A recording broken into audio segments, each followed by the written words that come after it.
Chapter 1 Kimberly Renee Barber. Who would do that to their son? Why would they do that to their son? Did they realize what effect that would have on a boy as he grew into a man? It was so unfair, as it was in this case. From the earliest origins, the meaning was Royal Forest Reborn, but in today's world, any boy with the name Kimberly Renee hung on him was bound to have a tough time of it. Kimber, as his mother would call him, was born on a bright summer day to Lisa Barber. Lisa was married to Donald Brackett, but at the time of Kimber's birth he was nowhere to be found. Lisa had lasted through 3 years of marriage and at least 6 of Don's different girlfriends. She had hoped that maybe having a baby would settle him down, but it was not to be. Only 2 days after telling him she was pregnant, Don packed up and left. So, there she was on her own and having a baby. She chose the name with great care. Kimberly was a name significant in her father's English heritage and held royal meanings, and Renee was from the French on her mother's side. To Lisa it was a beautiful name, and she gave no consideration to the feminine overtones. For the first 4 years of his life, Kimber and Lisa had a happy and satisfying existence. They were neither rich nor poor and did not want for much. They were not able to afford luxuries but enjoyed a comfortable lifestyle. Lisa worked as an account executive for an international trade conglomerate and earned a decent salary, so there was always enough to get by. She kept up payments on their little house and was able to buy a 2-year-old Toyota. It was on the occasion of Kimber's 4th birthday when Don re-entered their life. He just showed up one Saturday afternoon and acted like nothing was out of the ordinary. He brought a cheap present for his son, who he refused to call Kim or Kimber. What the hell kind of name is that? It sure ain't no name for a son of mine. I'll call you Butch for now until we figure out something better. She never could figure out why she did it, but Lisa took Don back. She always justified it as being important for her son to have a father figure in his life, but it turned out to be the worst decision she ever made. Don hung around for the better part of 8 years, though he was gone more than home. He had an endless stream of girlfriends and over time became more and more abusive to Lisa. Eventually, Lisa had enough. It took a visit by the sheriff's department and Don leaving in handcuffs, but it was finally over. Lisa didn't realize it at the time, but those 8 years of periodic exposure to his father had had an effect on Kimber. As with any child, he had taken in everything going on around him, soaking it in like a sponge. And being a boy, he looked up to his dad as his hero and in all ways wanted to be the man his dad was. Unfortunately, his dad had not been a positive role model and Kimber had picked up far too many of his dad's behaviors. In particular, the attitudes he developed towards girls and women were less than desirable. By the time Kimber was 16, Lisa had her hands full. He had been in far too many fights and had become abusive to girls and women. In most cases it was something verbal, either directly or indirectly aimed at the girl. But eventually he made a big mistake and slapped a girl at school. She had been making fun of his name and he decided he had enough. By the time Lisa was contacted, Kimber was sitting in a holding room at the local police station. The girl's parents had filed charges and he was scheduled to see the judge. He was able to spend the night at home and was in court early the next morning. In the end, he had to write a formal letter of apology to the girl and pay $500, which was also given to the girl in compensation for pain and embarrassment. Additionally, Kimber was suspended from school for 7 days. Over the next few years, Lisa had to face situation after situation with Kimber and his attitude towards the opposite sex. He was disrespectful, abusive, and didn't seem to care what anyone thought. Lisa tried to explain to Kimber just how hurtful and hateful his words and actions were, but nothing helped. "Mom, it's all bullshit. Women need to understand their place in the world. Dad taught me all about it. Women were placed on this earth to pleasure and serve men." Kimber went on with his rant. "Have you seen his latest girlfriend? She's a real hottie, and Dad says she's a whore in bed." At that point, Lisa could stand no more. She slapped Kimber across the face, then turned away in tears as Kimber stood there with a self-righteous smirk on his face. Twice during his 17th year, Kimber was accused of sexual misconduct for inappropriate behavior and sexual imposition with girls at school. In both of those cases he had received additional time on probation and over the summer spent 2 weeks in the juvenile hall. The sentence to the juvenile hall came after he told the judge, "Girls get what they deserve. I can't be blamed if they wear sexy clothing and come on to me. I'm only human. You're a man, you know how it is. It's their fault and I'm the one being punished." But the time in the hall did nothing to settle him down or change his attitude. "Sally's just a bitch, Mom. She wears short skirts to entice the guys at school. All I did was give her a pat on the butt and she makes a federal case out of it. And did you see her, Mom? Her blouse was cut so low her tits were almost hanging out, just shouting for some attention." Lisa couldn't understand it. In every other way, Kimber was a great kid, but his behavior towards women was intolerable. She tried everything from counseling to discipline. Nothing seemed to work. And then just after his 18th birthday, Kimber made his big mistake. It was never clear who initiated it, but on a Friday night 2 weeks after the start of school there was a birthday party for one of Kimber's friends. Her name was Marie. It was her sweet 16 party. The house was packed with party guests, and no one seemed to notice when Kimber pulled out a bottle of gin he'd kept hidden in his pocket. Every time he passed within reach of Marie, he'd add a shot of gin to her glass. Once or twice she wrinkled her nose at the smell or taste, but after the first 2 drinks she no longer cared.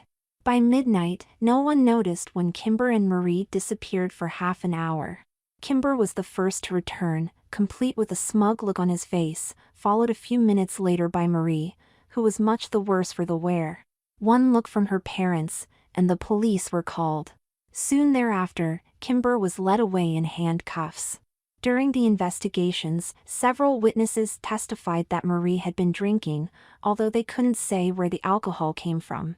A few of the witnesses said she had come on to Kimber, blaming it on her drunken state.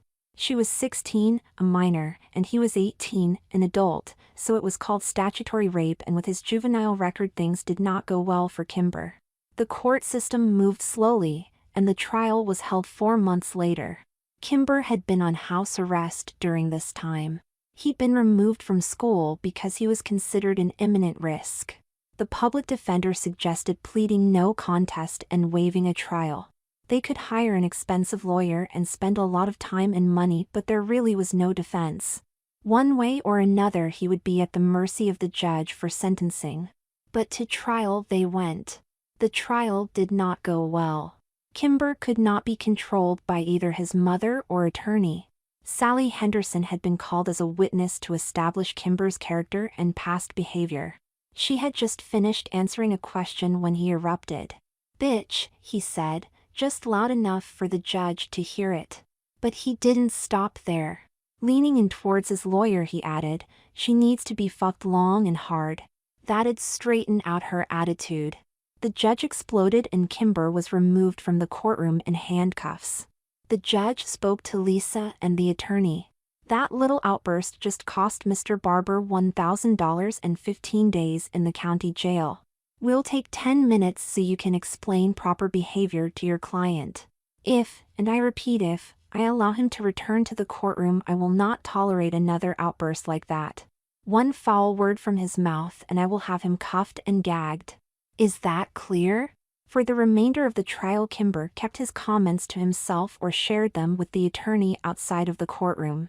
But for all his silence, his body language spoke volumes. He would cross his arms over his chest and sigh, or he would roll his eyes back while barely holding back a laugh. And none of this went unnoticed by his mother, his attorney, or the judge. In the end, the judge suggested he would follow the state-mandated guideline of 10 to 15 years in prison, with parole being an option after 7.5 years. The judge was taking a hard line, but a lot of that was due to Kimber's attitude in court. Now he was going to learn a lesson. During Kimber's first night in jail, as he awaited final sentencing in the morning, he found himself doing 2 things he had not done in several years. He cried and he prayed. At the same time his mother was at home doing the same thing, crying and praying. "Oh God, please find a way. There must be a better way. I know Kimber is a good boy, he just needs to learn. Please help him learn how to be a man." Later that evening, just as she was falling asleep, Lisa heard a voice in her room. "Lisa, don't worry. It's not too late. Kimber can learn. We will help him to learn." And at the same time, just as he was falling asleep, Kimber heard the same voice. "You have many lessons to learn, my son. The opportunity to become a better man will be yours, but in the end, it is up to you." Although he had been praying, he had no idea to whom the voice belonged. "It can't be God," he thought. "He wouldn't waste his time with me." But despite his disbelief, he responded to the voice. "Whoever you are, just help me. I can't go to jail. I'll never survive. I've seen on TV what happens to you in there." And he cried. Chapter 2 At 9 a.m. on Thursday, January 17th, Kimber's life changed. Or at least the change began. Lisa arrived just as the bailiff escorted Kimber into a holding room down the hall from the courtroom where in an hour the judge would present the final sentence. Marty Haynes, the public defender, was already there waiting. "The judge is going to present us with an alternative this morning. I spoke with him over the phone last night. The option he is going to give us would eliminate jail time. I don't know a lot about it, but it's some kind of specialized rehab center. It would require you to live at the center, undergo psychiatric and psychological evaluations, therapy, and counseling. The term of your stay would depend on how fast you are able to complete the program and assimilate back into society.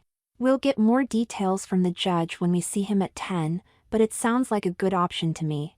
Lisa was first to respond. "No jail time, oh my God, I prayed for this. But what do we know about this rehab center? Is it just another fancy word for a jail? And what about the psychiatrists? Do they think Kimber is mentally ill? Because that just isn't so. He just needs some time to settle down and mature. He knows right from wrong, just needs the proper influence in his life." She burst into tears and hugged her son close to her. "Oh my baby, I am so sorry, I tried so hard. Maybe they will have men there to teach you how to be a gentleman. I'm so sorry I failed you." And then the tears really began to flow. For the first time in his life, Kimber felt something inside of him change. There was sadness and an emptiness he hadn't realized was there. The feelings started to form as he listened and was fully there when he saw how his mother cried for him. And before he knew it, he was also crying. A few minutes before 10 they were summoned to the courtroom by the bailiff. The DA was there but made no effort to greet them. In the back of the courtroom were 3 other people, all women, all looking like businesswomen headed to a board meeting. Lisa and Kimber moved to the table in front of the judge's bench.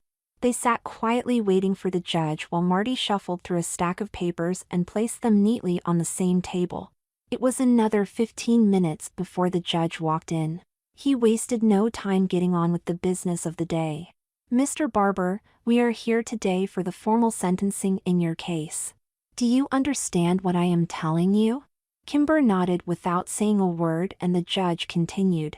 "It is the decision of this court that you shall be confined in the state medium security prison for a period of 10 years minimum and not to exceed 15 years. Based upon your behavior and adjustment during that time, you will be eligible for an initial parole hearing after 7.5 years of served time. Do you understand that also?" Kimber looked at his mother and tears were flowing down her cheeks. He turned to look at the judge. "Yes, sir.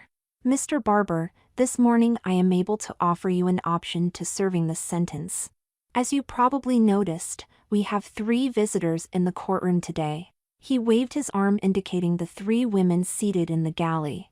"Let me introduce Kristen Lyle, Deborah Haas and Veronica Mead from New Horizons Rehab Center.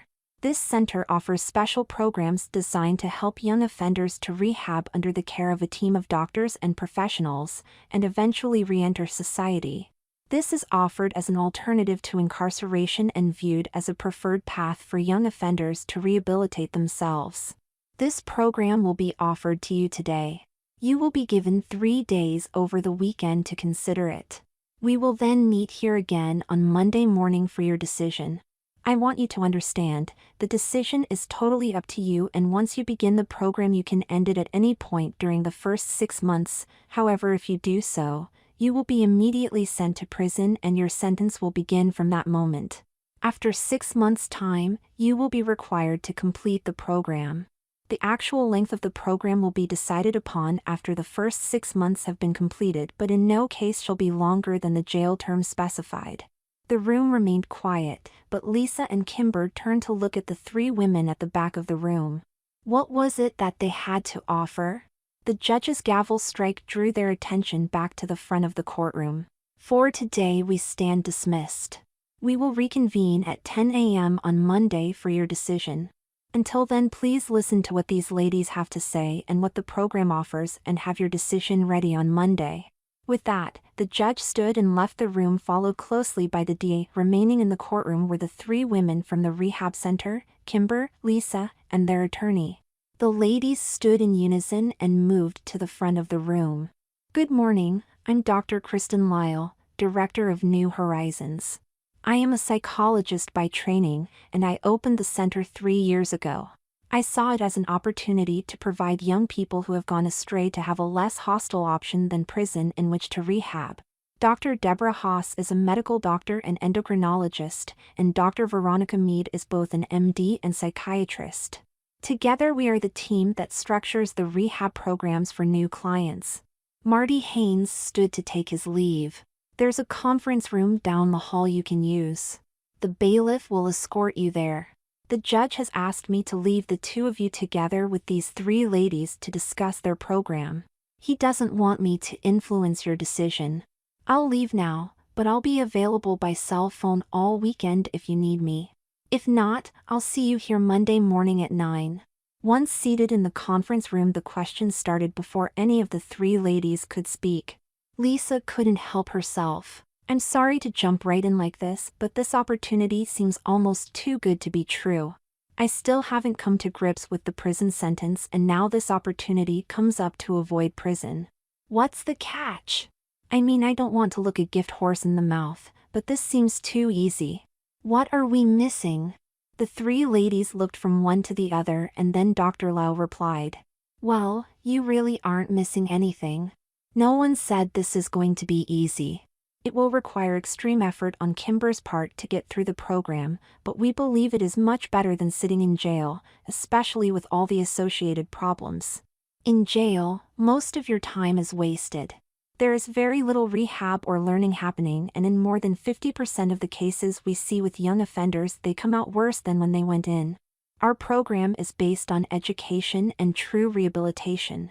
Your time initially will be every bit as regimented as prison, but it will be in a far better environment. Kimber had sat quietly up to this point, but now he had to speak.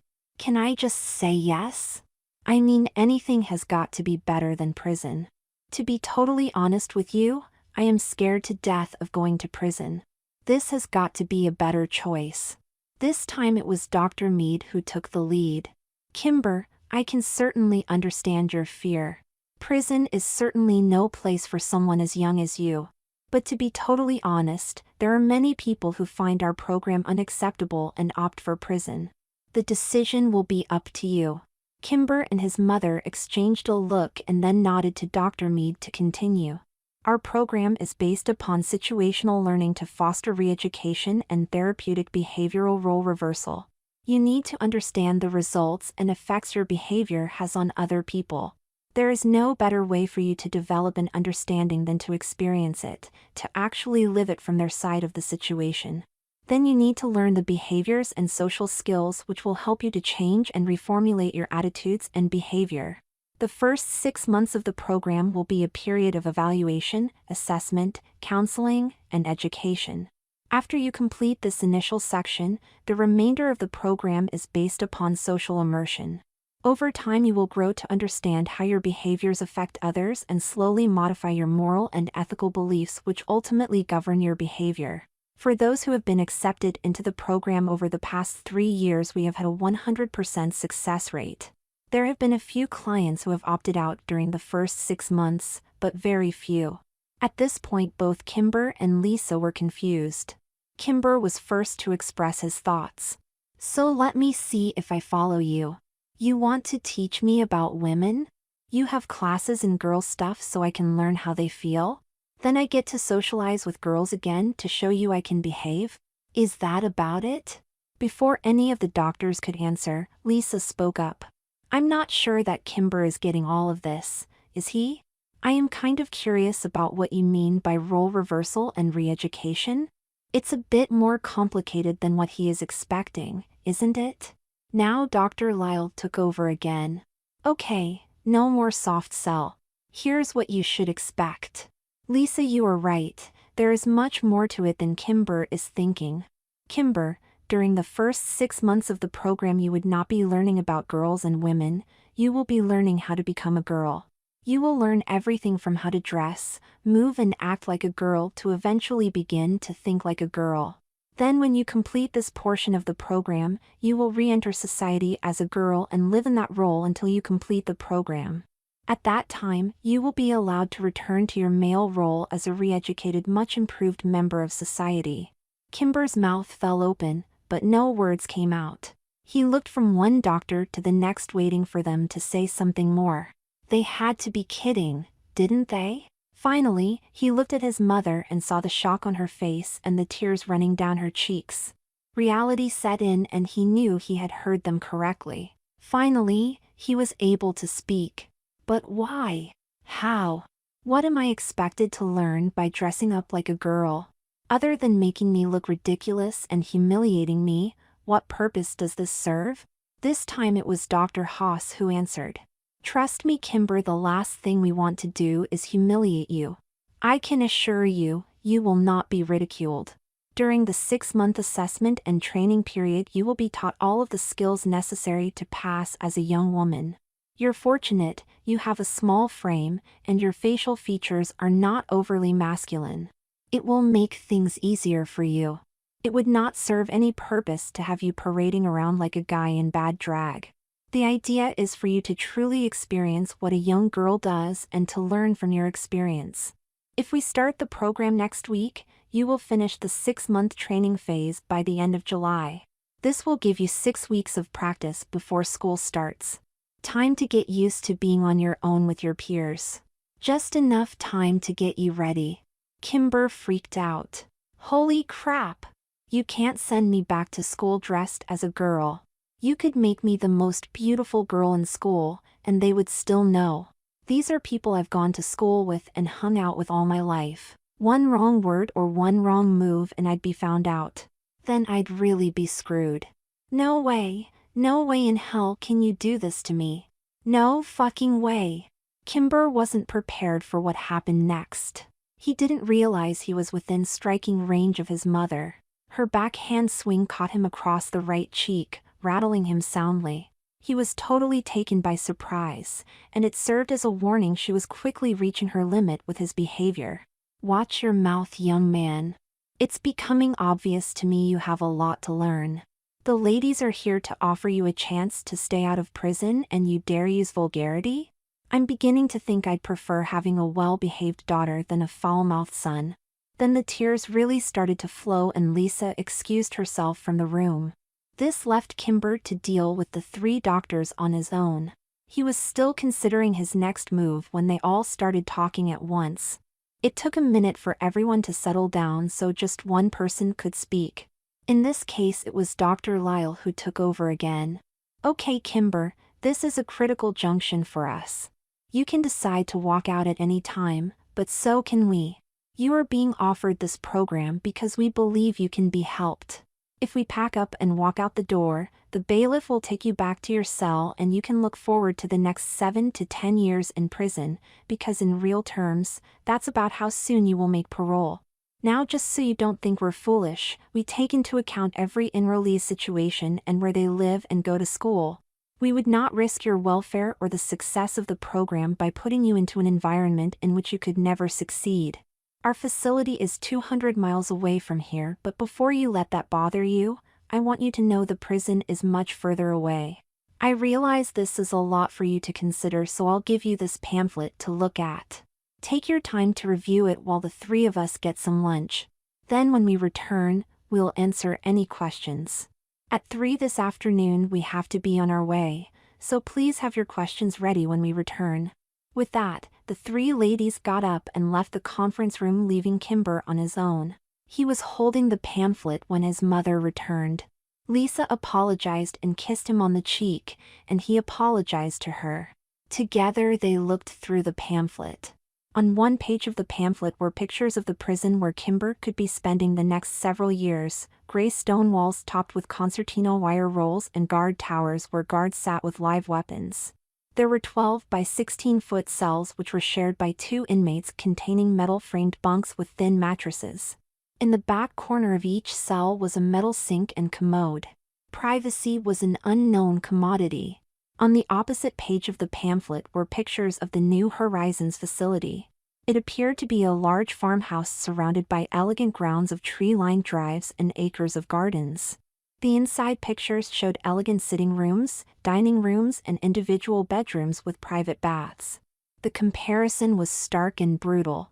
It gave Kimber and Lisa a lot to talk about as their lunch was brought in by the bailiff. "Mom, these doctors are nuts. Maybe they can dress me up as a girl, but if they expect me to act all girly, they're out of their freaking minds. Kimber, I think you're being given a chance to redeem yourself and avoid spending time in jail. Did you look at the pictures of the prison? Can you even consider living in a cage like that?" Kimber was seething but held his temper, fearing another backhand from his mother. "Are you telling me you think it's okay for these doctors to screw with my mind? To make me think and act like a girl? I'm not as sure about this program as you are." On Lisa's face the tears started to roll down her cheeks. "Kimber, please, even if you think you could survive in prison, I couldn't bear to see you there. If you won't do this for you, please, I beg you to do it for me." By the time they were finished eating their lunch, they had come up with a lengthy list of questions for the doctors. Lisa jumped in with a rapid fire of questioning as soon as the doctors opened the door to come back in. "Your facility looks like a country estate. Do you have security there? Are there guards? Do you have violent prisoners there?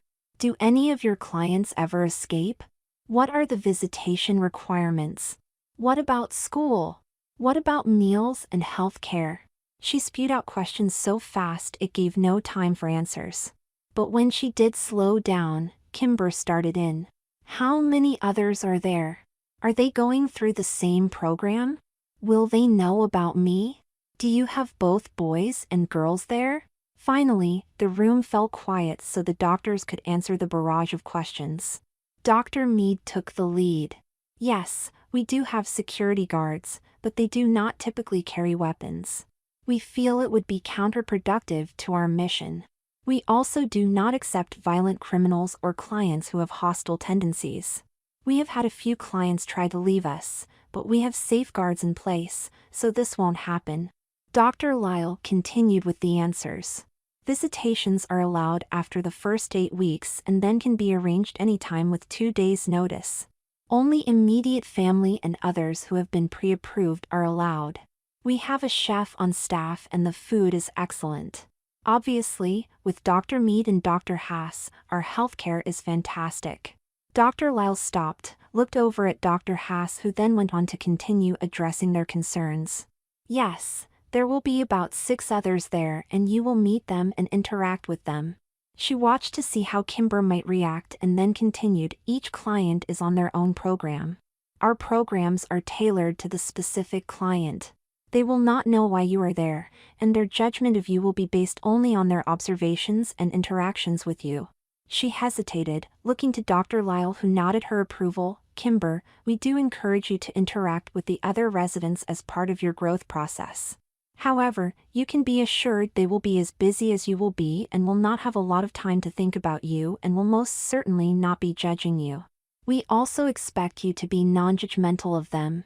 We typically have 5 to 7 resident clients at any given time, and they are both male and female." Here, Dr. Lyle jumped in, sensing the need to answer an unasked question from Lisa.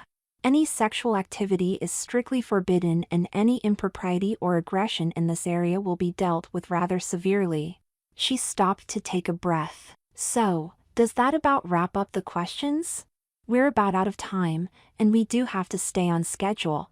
We'll be back early on Monday in case you have any final questions before you see the judge, but we urge you to have made your decision by then." The doctors departed and Kimber and Lisa had an hour to talk. For her part, Lisa urged her son to accept the program. "I know it sounds awful, but I can tell you from first-hand experience being a girl isn't all that bad. And I don't think I could stand having you locked up in prison." At 4 p.m. Lisa was asked to leave and Kimber was taken back to the cell in the county jail across the street from the courthouse. They would see each other early on Monday with their lawyer and the doctors before going before the judge. It would be a long weekend for both of them. Chapter 3 Monday morning was a wickedly cold winter day. It almost seemed an omen. Kimber's mood was as gray as the sky and his spirit as heavy as the snow-laden clouds. He had spent 2 mostly sleepless nights with his brain in turmoil. But in the end, he had made his decision and fallen into a deep sleep. Waking up when the guard roused him had been a slow process. He had been allowed to shower and was given clean clothes to wear and then sat and waited for his mother to arrive. Lisa arrived at 9 and sat with Kimber as he ate a meager breakfast. There was a brief nervous discussion about how the weekend had gone. Lisa had worked to make up for her time off the week before. Finally, the tension grew to a breaking point and Lisa began to sob. "Kimber, have you made your decision?" He struggled to be calm and cool as he answered his mother. "I guess there are worse things in the world than being a girl, like going to prison." It was an attempt at humor, but the effect was lost on Lisa. She was relieved he had made this choice but was still worried about how both he and she would deal with what was to come. Before she could ask any more questions, the door opened and Marty Haynes walked in. After a brief good morning, he was ready to get things started. "Okay, here's how it's going to go this morning. Whatever the details of the program offered to you are, this information will not be provided. It's a bit unusual as far as I'm concerned, but the judge seems to think you would agree with this condition." Both Lisa and Kimber nodded in agreement. Marty shrugged and continued. "So, the only thing I need to know is, are you going to accept the terms of the proposed program or not? To me it would seem like a no-brainer to avoid prison, but I don't know the details either. Let me know what your answer is, and I'll go prepare the documents required by the court. Then I will meet you in the courtroom at 10 to receive directions from the judge." A few minutes before 10, the bailiff arrived to escort Kimber and Lisa to the courtroom. Already seated there were Doctors Lyle, Haas, and Meade. The judge hurriedly entered a few minutes later, carrying a stack of papers with him. He took his place behind the bench and shuffled the papers for another minute, eventually separating them into 3 piles. The judge looked up from the papers and scanned the courtroom, taking note of all who were present. "Okay, it looks like everybody is here. Mr. Barber, I've received your response from your attorney as entered on the official court pleadings. Apparently, you have elected to accept the offer presented by New Horizons in lieu of prison time. Is this correct?" At the urging of his attorney, Kimber stood to give his answer. "Yes, Your Honor." "All right then, we'll make this brief. Based upon your decision, I rule that your original sentence be placed in abeyance as long as you stay in compliance with the terms of the program. Ms. Lyle, are you prepared to take custody of Mr. Barber at this time?" Dr. Lyle stood in the back of the courtroom to respond. "Yes, Your Honor, we are prepared to have Kimber enter the program immediately and leave with us today." The judge turned his attention back to Kimber. "Mr. Barber, you are hereby released to the custody of Dr. Lyle and her associates. I hope you take her efforts in offering you this program seriously. Good luck to you." Handing the 3 stacks of documents to the bailiff to distribute, the judge slammed his gavel, stood and left the room, followed shortly by the bailiff. The atmosphere in the courtroom was surrealistic. Marty Haynes shook hands with Kimber and Lisa and told them he would be sure to get the papers filed. He wished them luck and took his leave. Dr. Lyle came forward, shook hands with Lisa, and gave Kimber a hug. "Welcome to New Horizons. I'm sure you will find your time with us to be rewarding. We need to leave soon, as we have a long drive today, but at least let me buy the 2 of you lunch." The group walked out of the courthouse without anyone giving them a look. Kimber stopped at the top of the steps and turned to look back. A shiver passed down his spine and he looked away quickly. Lunch went by quickly and then it was time for Lisa and Kimber to say goodbye. It would be weeks before they would see each other again. Lisa shed a lot of tears and hugged Kimber tightly, while Kimber tried to swallow the lump in his throat. And then the goodbyes were done. Dr. Lyle had arranged for a limo for the ride to New Horizons and Lisa stood by waving as they pulled away. She turned and walked slowly to the parking garage to collect her car and drive home. It had only been a few minutes and she already felt the loneliness which would be her companion for the foreseeable future. For Kimber, the ride to New Horizons continued the surrealistic experience of the day. Outside the windows, the scenery changed from city to country with farms and the occasional small towns slipping by. For the first hour the doctors allowed him quiet time to find acceptance with what was to come. But this was only a temporary reprieve. Eventually the quiet time was interrupted by Dr. Mead. Kimber, the next few days are going to be difficult for you as you adjust to your transition into the program. You will be experiencing many feelings and emotions you have never felt before. You have to remember, no one said this is going to be easy, but we are here to support you and what we want most is for you to succeed. When we arrive this afternoon, we'll get you settled into your room and introduce you to members of the staff. You will be given a daily schedule to review so you are ready for tomorrow and the next few days. You'll dine this evening in your room and one of the staff will join you to answer questions. Bedtime is 10:30 and your wake-up time will be 5:30 in the morning. Do you have any questions? Kimber felt trapped seated between Dr. Lyle and Dr. Haas, but at the same time was experiencing the relief of riding in a limo rather than the prison bus. His brain was still trying to deal with what he had been through over the past few days, and what he now faced. I guess I have a lot of questions, but I'm not sure where to begin. I'm still trying to come to grips with the idea of being a girl. I don't have the slightest idea of what it's about. I just have these strange visions of me in a dress looking like a drag queen. How am I ever supposed to do this? Dr. Lyle took his hand in hers and held it firmly. Don't worry. You'll have lots of help. The three of us will be there and the rest of the staff is well trained. Just take advantage of the opportunities as they are presented to you and before long, you'll get the hang of it. We won't let you fail. A few hours later the limo turned off the main road down a long tree-lined lane. After about a mile, there was another turn through the main gate of New Horizons. Following a winding drive, the limo stopped in front of an oversized farmhouse. It was painted light green with two darker colors of green trim. There was a large porch wrapping around three sides and large bay windows on either side of the front door. The house looked both imposing and inviting at the same time. As the small group walked up the steps, the door was opened by a maid wearing a gray uniform and white apron. This is Maddie. Dr. Lyle nodded in the direction of the maid. Once we get you settled into your room, she'll be your tour guide and confidant for the next few days. If you have any questions about the operations and schedules kept in the household, just ask her.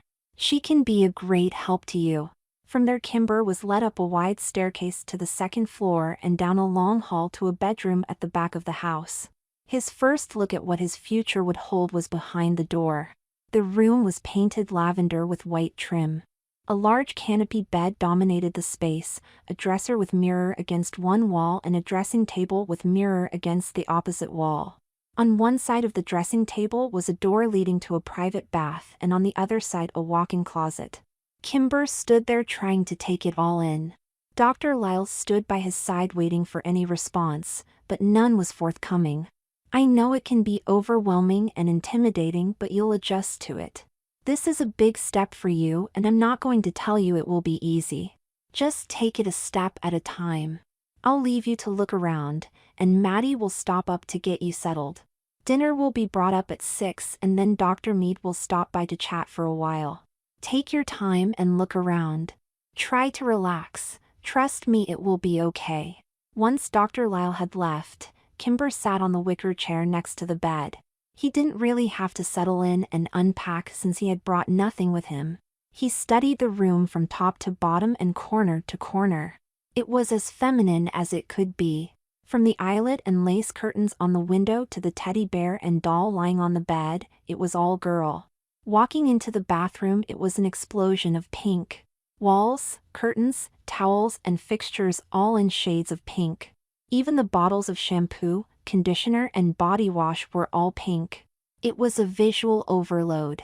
The closet and dresser contained a complete wardrobe which would thrill any teenage girl. Skirts, blouses, and dresses filled the closet without a trace of the pants or jeans one would expect to see even in a girl's closet. The dresser drawers were filled with panties and bras and other lingerie in a rainbow of colors. Checking the window, he found it to be heavy double-pane glass. He wasn't about to break through it. And not to his surprise, when he tried the door, the knob would not turn. Not a prison, but not far from it. He made his way back to the chair and was just about to sit when there were 3 taps on the door, and it swung open. In walked Maddie in her maid's uniform, pushing a serving cart. "Afternoon tea, miss," she said while bobbing a quick curtsy. "A chance for a little refreshment, and then I'll help you to settle in before dinner." In addition to tea, the refreshments consisted of tiny butter cookies and butter mints. Maddie served Kimber and then stood by quietly. Kimber asked her to sit and indicated the other chair opposite hers. "Thanks for the snack. I really appreciate it. But what do you mean settle in? I don't have anything to unpack." Maddie giggled a bit and then regained her composure. "I thought you might have guessed by now, but I understand your confusion. Let me explain. Before dinner you need to bathe, wash your hair, and make sure you get all clean and smooth. Then I'll help you choose a suitable outfit to wear for dinner and your appointment with Dr. Mead. Let me know when you're ready and we'll get started." Chapter 4. Kimber and Maddie sat and talked for a few more minutes about nothing specific. Little by little Kimber realized he was becoming tired, not enough to be falling asleep but enough so he was becoming very relaxed. Another few minutes and Maddie stood up, taking his hand in her own. "Are you ready? Time to get you all cleaned up and dressed." The drug in his tea had removed all his inhibitions and all his ability to resist.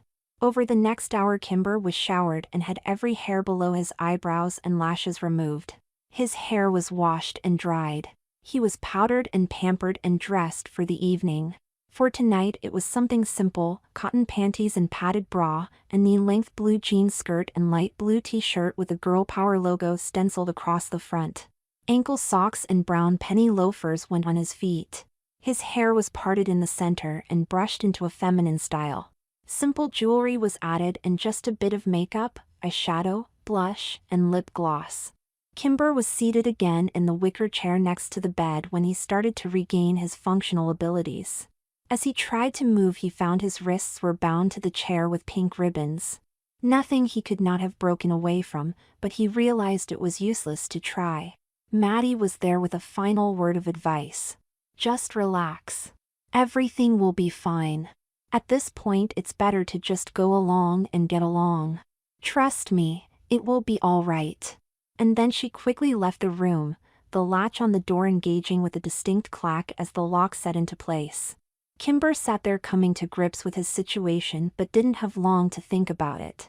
The latch on the door clicked, the door opened and in walked Dr. Mead. "Good evening, Kimberly, you're looking lovely this evening. I see that Maddie helped you get settled in. I assume all went well? I'm sure you have many questions and I'll try to answer them over the course of this evening.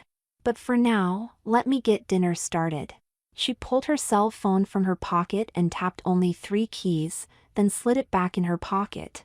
Almost immediately the door opened, and Maddie returned with another serving cart. This one was placed in front of Kimber and the sides were folded up to form a table of sorts. Maddie quickly removed a complete dinner for 2 from the shelves below the tabletop and laid out a proper dinner setting. Without uttering a single word, she nodded to Dr. Mead and departed. Dr. Mead slid the second chair to the opposite side of the table and further arranged the tableware. "Can I assume if I remove the ribbons you will behave like a proper young lady?" Kimber nodded and she reached over and unknotted the ribbons, setting them aside. Kimber sat there unmoving for a minute and then asked the first of his many questions. "Is this how it will be? Am I to be drugged and tied? Is that how you will teach me to be a girl? Dr. Mead anticipated this question and was ready with her answer. If all goes well and you cooperate, this will be a one-time thing. It was much easier to get you through this first night without any resistance. I know you think you would have cooperated, but history tells us at some point in the process you would have reacted badly. This is our way of helping you cope and not jeopardize your enrollment in the program. The dinner, which was excellently prepared, was consumed without further discussion. Beef consumes with vegetables, a spinach salad, and grilled salmon. For dessert there was a white chocolate truffle with raspberry glaze. It was one of the best meals that Kimber remembered ever having. After dinner, the cart was rolled into the hall where it would be collected. Kimber and Dr. Mead sat in the chairs opposite each other to talk. I know you have not had time to read through the schedule you were given, so we will cover it first. Once we have covered it, you can ask any questions you have, and I will try to answer them. Starting tomorrow, you will be on a regular schedule for about 4 weeks. It will be regimented and will act to keep you focused on the task at hand. You will be awakened at 5:30 by Maddie. She will help you with your morning regimen and get you dressed and prepared for the day. She will give you as much freedom as you are able to accept. Breakfast will be served at 7:30 and afterwards you will help to clean up the dining room and kitchen. Normally, your first class will begin at 9 o'clock. However, tomorrow you will first go to the clinic where Dr. Haas will give you a complete physical examination. You will be evaluated for body composition and conditioning, and the information will be used to determine your diet and any supplements or vitamins which you may need. On a daily basis from 9 until 11 you will be meeting with one of the doctors or an academic advisor. We need to understand where your overall education level is to help us get you ready for school in the fall. You will be entering a new school district and they have very strict guidelines for achievement. Additionally, we expect you to achieve at a very high academic level. From 11 until 1 p.m. you will have a class in style and fashion. Lunch is served from 1 until 1:30. From 1:30 until 2 you will have time in your room to relax. At 2 you will report for makeup and hair care lessons. This will last until 4. From 4 until 6 you will have a class on deportment and movement. This class will also include segments on exercise and relaxation techniques. At 6 you will return to your room to bathe and dress for dinner, which will be served in the dining room promptly at 7:30. After dinner, usually around 9 you will meet with either Dr. Lyle or me to review the day, and for a question and answer session. Bedtime is 10:30. I know this is a lot to absorb, but do you understand the schedule? I'm sure it is very intimidating, but don't worry, we'll work into it slowly at first. Do you have any questions? Kimber sat up straight in his chair and tried to carefully phrase his questions so he would get the answers he wanted. When I look at the schedule and listen to what you say about the classes, I'm scared to death. Are you serious? Will these classes really turn me into a girl? Do you expect me to just go along with the crazy plan? I'm not sure I can do it. Just look at me. Here I sit wearing girl's clothes, looking like some sort of freak. How can you possibly expect me to live as a girl and go to school as a girl? I'll be the laughingstock, and I'll probably be beat half to death by all the jocks. I don't know about this new school, but it can't be much different than Harrison High, and I know what would have happened to me there. Kimberly, don't judge yourself or the program too harshly until you get into it. Tonight, sitting here in your skirt and top, you already look more feminine than many girls your age. Don't be too critical and let the lessons help you. It will be easier than you think. In the end, it will have been a wonderful learning experience for you. For tonight, Kimberly, I want to cover just a couple of things with you and then you can relax and get ready for bed. Remember, lights out at 10:30. So, first things first, your name. You really are blessed with a beautiful name and there's no reason for you to consider changing it. If you had been Tom or Mike or Chuck it would be different, but Kimberly is a lovely name for a lovely girl. This last comment caused his cheeks to color and the effect was not lost on him or Dr. Mead. She continued, one of the things which will happen is all of the doctors will call you Kimberly or Kim if you prefer, but don't be surprised if others on the staff or in the programs here call you Kimmy or another girly variation. It is just part of what a girl goes through. Part of what you will experience from this minute forward. You will always be referred to in the feminine. You will be she, her, or miss, and you must react and respond accordingly. Are you okay with that? Kimber felt pressed and bristled a bit. I guess I really don't have a choice, do I? I mean, either I deal with it and am okay with it, or I can take off in the morning for prison. Isn't that how this all works? Dr. Mead had expected this response and was not fazed in the least. Okay, I can accept you feeling that way, and yes, you can opt out at any time, and you'll be headed off to jail, but it's not how we want you to feel, and I am sure over time you will feel different about it. Like I keep saying, just give us a chance. Now then, the last piece for tonight, I'd like to try a little relaxation therapy with you. This is something which will help you to get through the rough spots each day. It's a good way to wind down each evening before bedtime to help you sleep better. We have an hour left tonight before bedtime, so let's get started. I want you to sit up straight but relax your body. Now close your eyes and let your brain relax.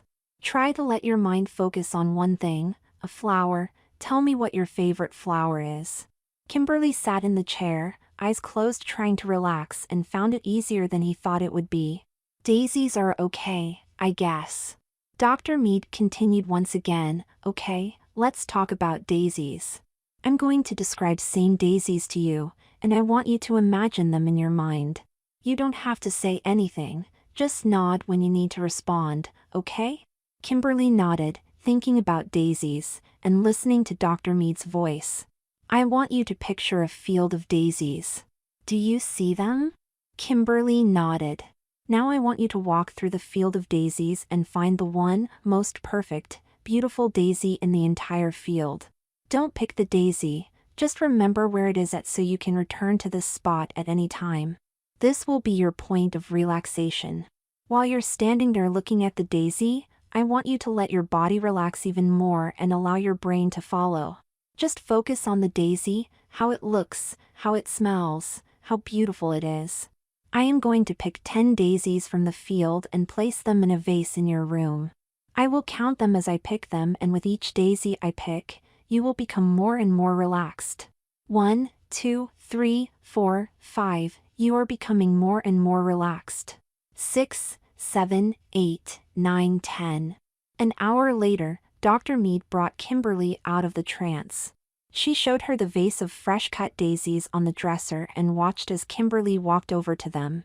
They're beautiful. Did you pick them just for me? Thank you so much. And she walked to Dr. Mead and hugged her. I love daisies. Dr. Mead helped Kimberly change into a pair of soft, silky, pink pajamas and tucked her into bed. She bent over and whispered, You've had a long day today. Tomorrow will be better. Get some sleep and I'll see you in the morning. It took only a minute and Kimberly was asleep. She dreamed about walking through a field of beautiful daisies, and she felt safe and content. Chapter 5. Kimberly woke early on Tuesday, even before the alarm rang or Maddie arrived. She was anxious for the day. In some regards, she knew what to expect from the discussions with Dr. Mead the previous evening. But for the most part, she had no idea of what each class would be like. She knew she had no real choice in what was about to happen, so she decided to take the advice given to her by the doctor and by Maddie. By the time Maddie arrived at 5:30, Kimberly had already showered and shampooed her hair. She was wearing a pair of light green panties and a bra she had found in the dresser. She had a chenille robe wrapped around her and sat at the dressing table brushing her hair. The latch on the door clicked and in walked Maddie. Today her uniform was blue and the apron a darker shade. She looked at Kimberly sitting at the dressing table and smiled. Well, look at you. Up and at 'em early, aren't you, girl? I'm impressed. You must really be looking forward to today. Well, let's get you started, shall we? Today we'll get you dressed a bit nicer than we had time for last night. Would you like to pick out your own outfit or would you like me to do it for you? As it turned out, Maddie made suggestions and Kimberly made the decisions. She ended up wearing a knee-length, blue plaid skirt, a white blouse with a Peter Pan collar and a dark blue cardigan. She had changed to a white bra and panties and chose white knee socks and blue and white saddle shoes. It was very schoolgirlish, and she thought it was perfect for her first day of class. Maddie sat Kimberly at the dressing table and applied makeup. Shades of blue for eyeshadow with a hint of liner and mascara. Just enough blush to highlight her cheekbones and coral lip gloss. A quick spray of Cocoa Girl cologne and silver jewelry finished her off. You should have your ears pierced, then you'll have more choices for earrings. Maddie sat back and surveyed her work. Picking up the brush, she went to work on Kimberly's hair, eventually pulling it back to a ponytail. You have just enough hair to make it work. Would you like a white bow or blue?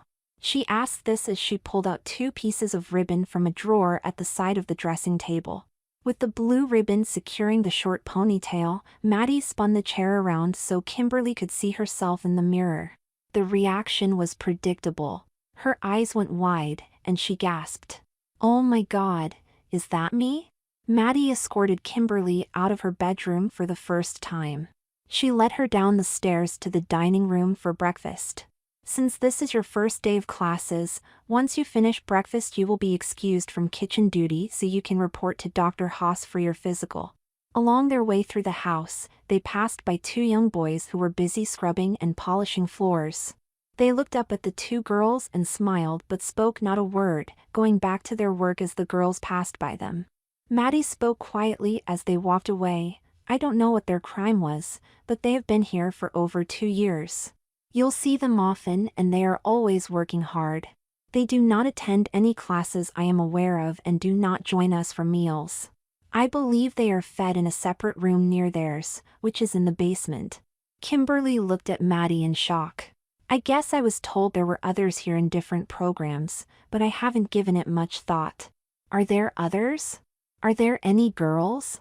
Are there any others like me?" Maddie smiled. Having anticipated this question, she had her answer prepared. "Those 2 are the only boys currently here.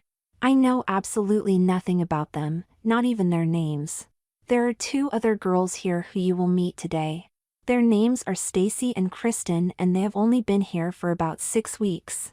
They will be here for at least another year. I am not sure what their crimes were, but I do know their program is pretty rigorous and demeaning. I would not like to be in their place." As they walked into the dining room and Maddie led Kimberly to her seat, she took a deep breath and finished her response. "As for anyone else like you, other than me there are not."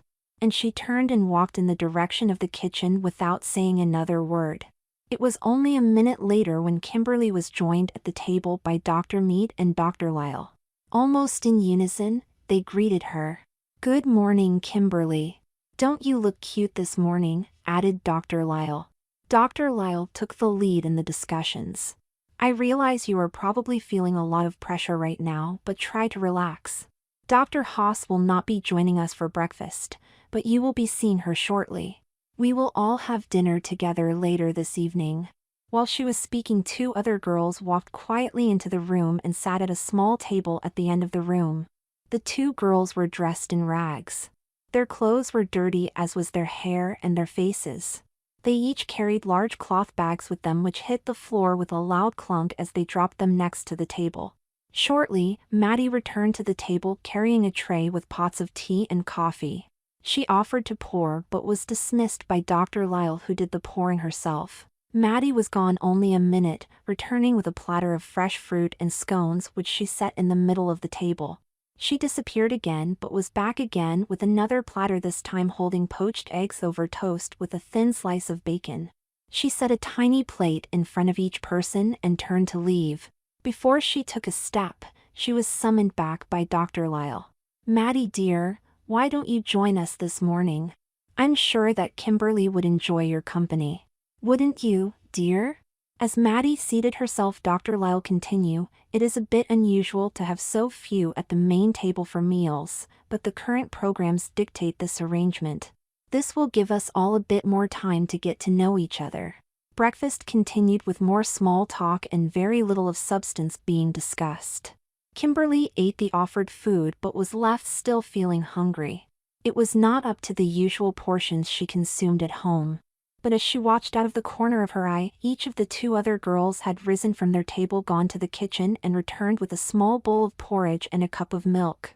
Compared to their breakfast, hers was like a banquet. Soon enough the clock was approaching 9 o'clock. Dr. Mead was first to rise from the table. "Time to go, Kimberly. I'll escort you to the clinic to meet Dr. Haas. I'm sure she'll be anxious to see you." And she took Kimberly's hand, leading her out like a young child. After leaving the dining room, Dr. Mead led Kimberly down a long hallway to the rear of the house where the clinic was located. There Kimberly was left in the hands of Nurse Breyer, who led her into an exam room. With the expected medical precision, she took Kimberly's temperature, blood pressure, and listened to her heart.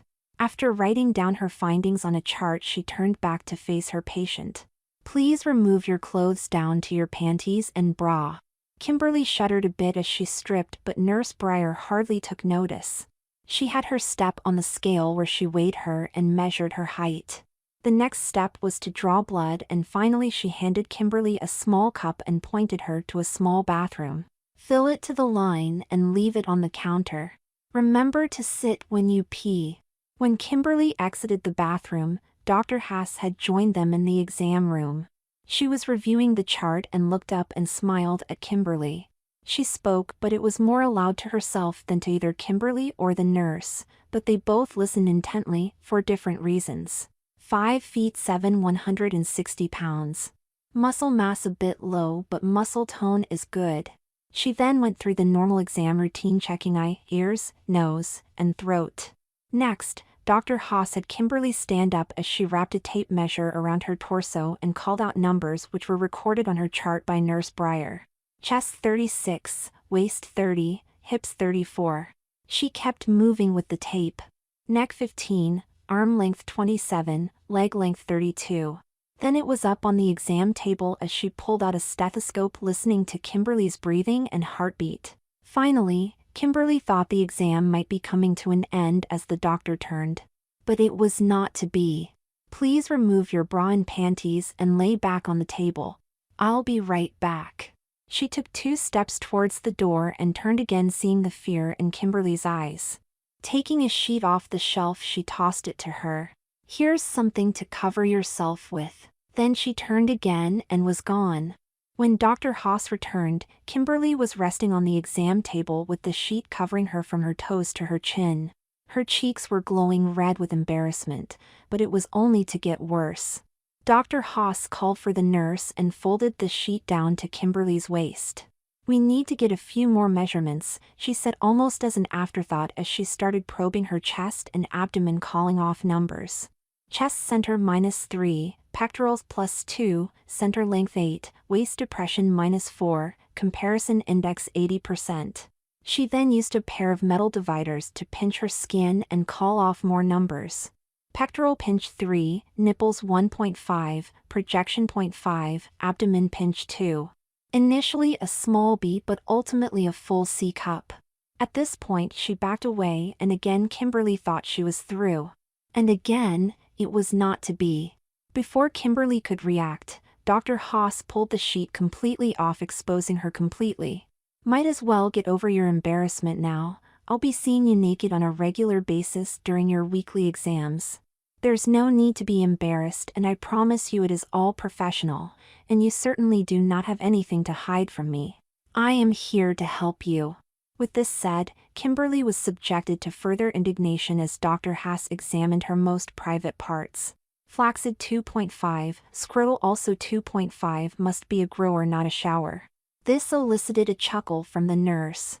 Dr. Haas then pinched down on the testicles and finally pushed her finger up behind them as if checking for a hernia.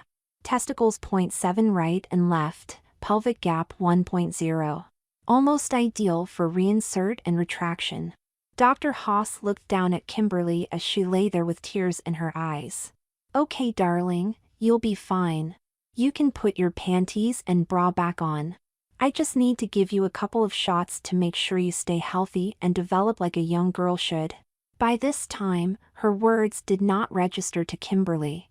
She gladly pulled up her panties and put on her bra, thankful to have even this much coverage. She actually couldn't wait to put on her skirt and blouse. True to her word, Dr. Haas returned with 3 syringes and had Nurse Breyer give the injections. She scribbled a few notes on the charts and then told Kimberly she could get dressed. We'll get the lab work done to make sure there's nothing lurking beneath your beautiful surface we need to worry about. I'll see you next week Friday for a follow-up. In the meantime, I'll get you a prescription for vitamins and send a diet schedule up to the chef. We want to make sure you stay healthy, don't we? Kimberly could only nod in response as she finished getting dressed. By the time she was done, both the doctor and nurse were gone. She walked out to the waiting room of the clinic and there sat Maddie waiting for her. Maddie walked over to Kimberly and hugged her. "So you survived your first exam with Dr. Haas. She can be a little harsh. I cried through most of my first exam. Don't worry, they get easier. She won't be doing all of the groping next time. Well, let's get going. I've got to get you up to Ms. Turner for your fashion class." 2 hours later, Kimberly left the world of fashion behind, her head still filled with the appearance and feel of cotton and polyester, silk, satin, taffeta, organza, lace and more. She could identify a princess neckline and a cowl neckline and 10 others. She knew the difference between a drop waist and an empire waist. And much more. Ms. Turner had introduced her to shoe styles ranging from ballet flats to 6-inch stiletto heel pumps, and had even provided her with a pair of basic black pumps with 3-inch heels to take with her. You'll need these later today when you see Ms. Portman. Lunch was a non-event, a small salad, cottage cheese, and a glass of skim milk. Yuck! She was joined only by Maddie, who escorted her back to her room when they had finished for her 30-minute rest period. As they sat down on the 2 wicker chairs to take their break, Kimberly took advantage of the time to ask a question that had been bothering her since their conversation from that morning. "Maddie, I don't know if I'm supposed to ask, but I have to. This morning when we talked, you said other than you there were no other girls like me here? Did I hear you right? You can't really be a boy, can you?" Now it was time for Maddie to blush. "Well, I guess the best way to say it is when I arrived here 16 months ago, I was a boy. Now I am as much a girl as possible without any permanent changes being made. And before you ask, yes, I am completely comfortable with who I am. I have learned so much it's hard to explain.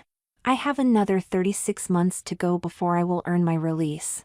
A big part of me can't wait to go back to being a boy, but if I am totally honest with you, there's also part of me that wishes I could be a girl, if not forever, at least occasionally. There are some real benefits to being a girl, as I am sure you will discover as well." Before Kimberly could ask any more questions, it was time to go. "Your next class is with Mrs. Krivitz. She's a real stickler, so we best be going. Come on along now." For the next 2 hours, Kimberly had her face cleaned, exfoliated, and moisturized. Then it was several different experiments with foundation, eyeshadow, liner and mascara, blush and bronzers, lip liner, lipstick, and gloss. It was overwhelming. Mrs. Krivitz was truly an artist and reapplied makeup on Kimberly 4 different times, each time giving her a decidedly different look. Her non-stop instructions were heard but had little time to take hold. "Don't worry, Kim dear. I always get carried away with a new girl, especially one as cute as you. I like to try a lot of things in the first class to help us set a direction. Starting tomorrow, it will be your hands doing the work and I will guide you along the way." The next 2 hours with Ms. Portman were an endless series of instructions on how to move, how to sit, stand, bend and stoop, where to keep your hands and how to cross your legs, and finally walking. Ms. Portman helped Kimberly to put on the pumps she had been given earlier. Taking her hand, she helped Kimberly to stand and then sit. Then stand and turn and twirl a full circle, then smooth her skirt under her as she sat. Eventually it was walking, at first holding on to a helping hand and then a few steps on her own. In the end she had a piece of yarn tied to each ankle, leaving 15 inches between them. And then it was walking again, taking tiny steps as allowed by the yarn. By the time the class was over, Kimberly was exhausted. Maddie was there to help her back to her room. "Sit for a few minutes and relax while I prepare your bath. It will help to soothe all those sore muscles. Don't worry, It will become easier for you, but it probably won't happen until you're introduced to ballet and dance. Then you really have to work at it. By the time Maddie had the bath prepared, Kimberly was dozing on the bed. Maddie pulled her up by one arm. "Come on, girl, time to get you cleaned up and make you beautiful. The doctors will all be waiting for you at the dinner table, and we don't want to disappoint them."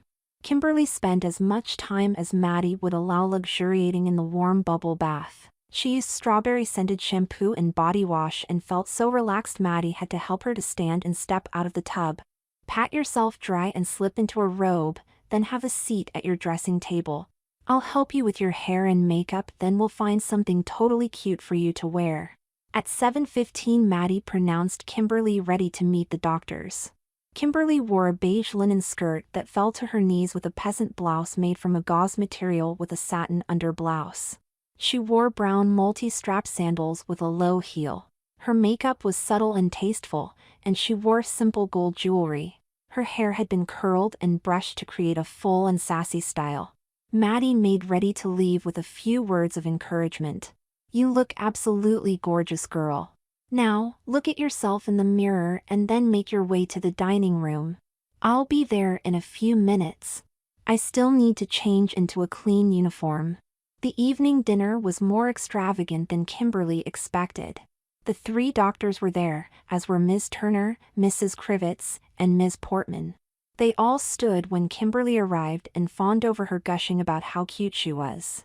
Kimberly was both embarrassed and thrilled by their comments. While she really didn't want to be a cute girl, she was stuck with it for the foreseeable future and was really trying to make the best of it. She wasn't sure just where these thoughts came from, but it helped her to cope. Chapter 6. Once dinner was over, Dr. Lyle took the lead for the evening. "Kimberly, why don't join me for a bit of conversation this evening? You ladies won't mind excusing us, will you? Just have Maddie round you up a bottle of wine and wind down your evening. The 2 of us will be off and see you all in the morning."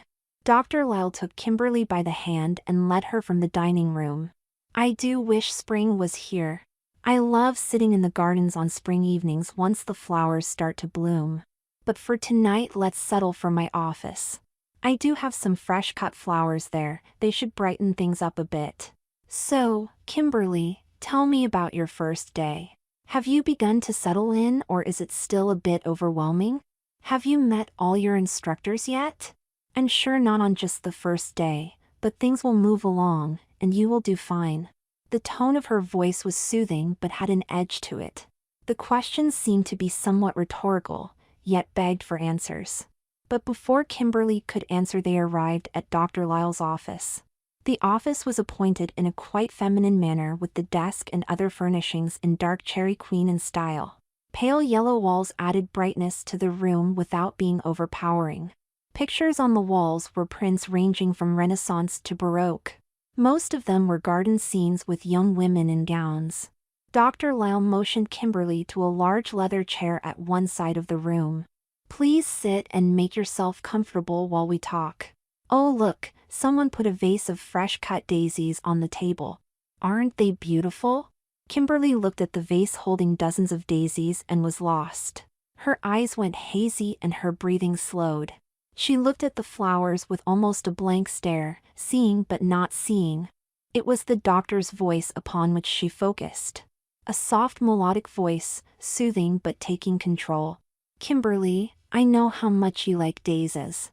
Why don't you look closely and find the one that is the most beautiful of them all? Find the perfect daisy and take it from the vase. I want you to have it." For the next 2 hours Dr. Lyle and Kimberly talked.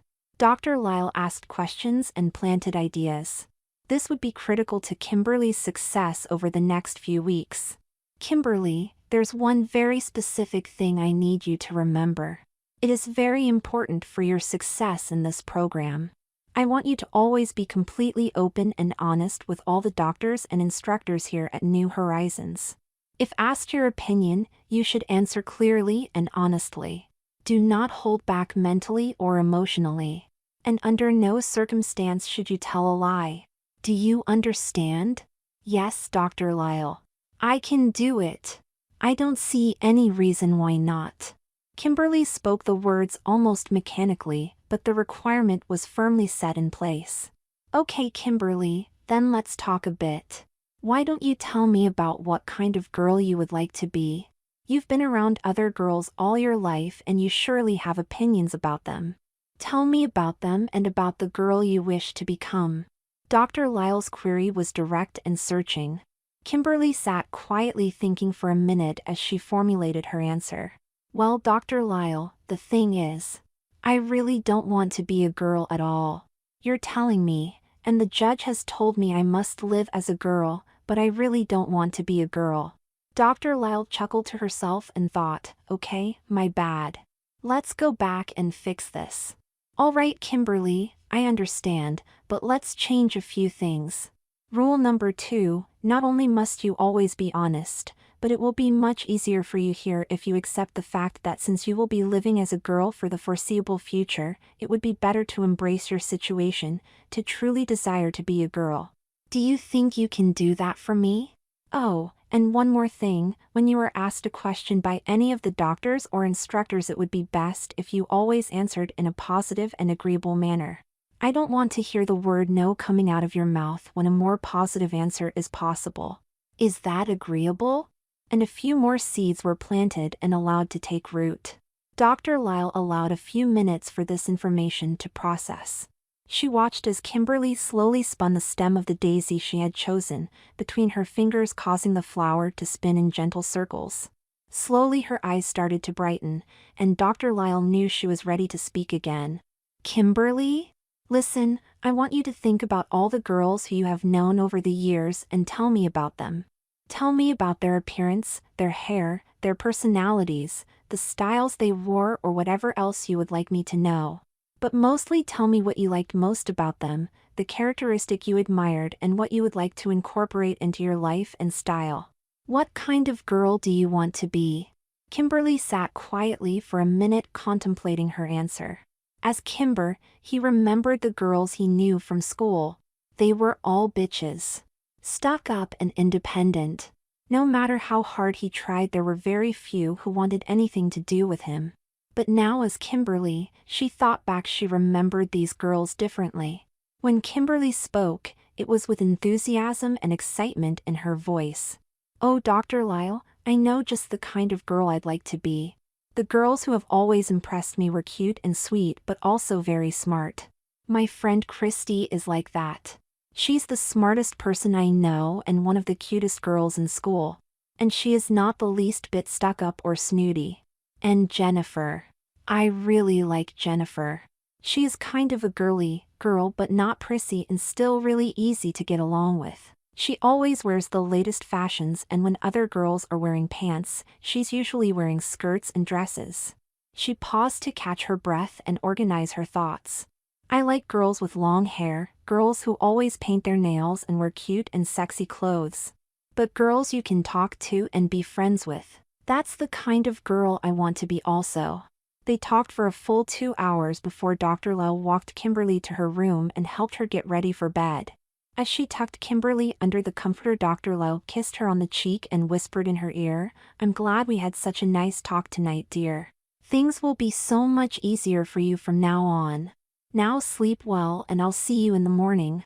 In the morning, Kimberly woke to the sound of the alarm playing classical music, Mozart perhaps, though she wondered how she knew that.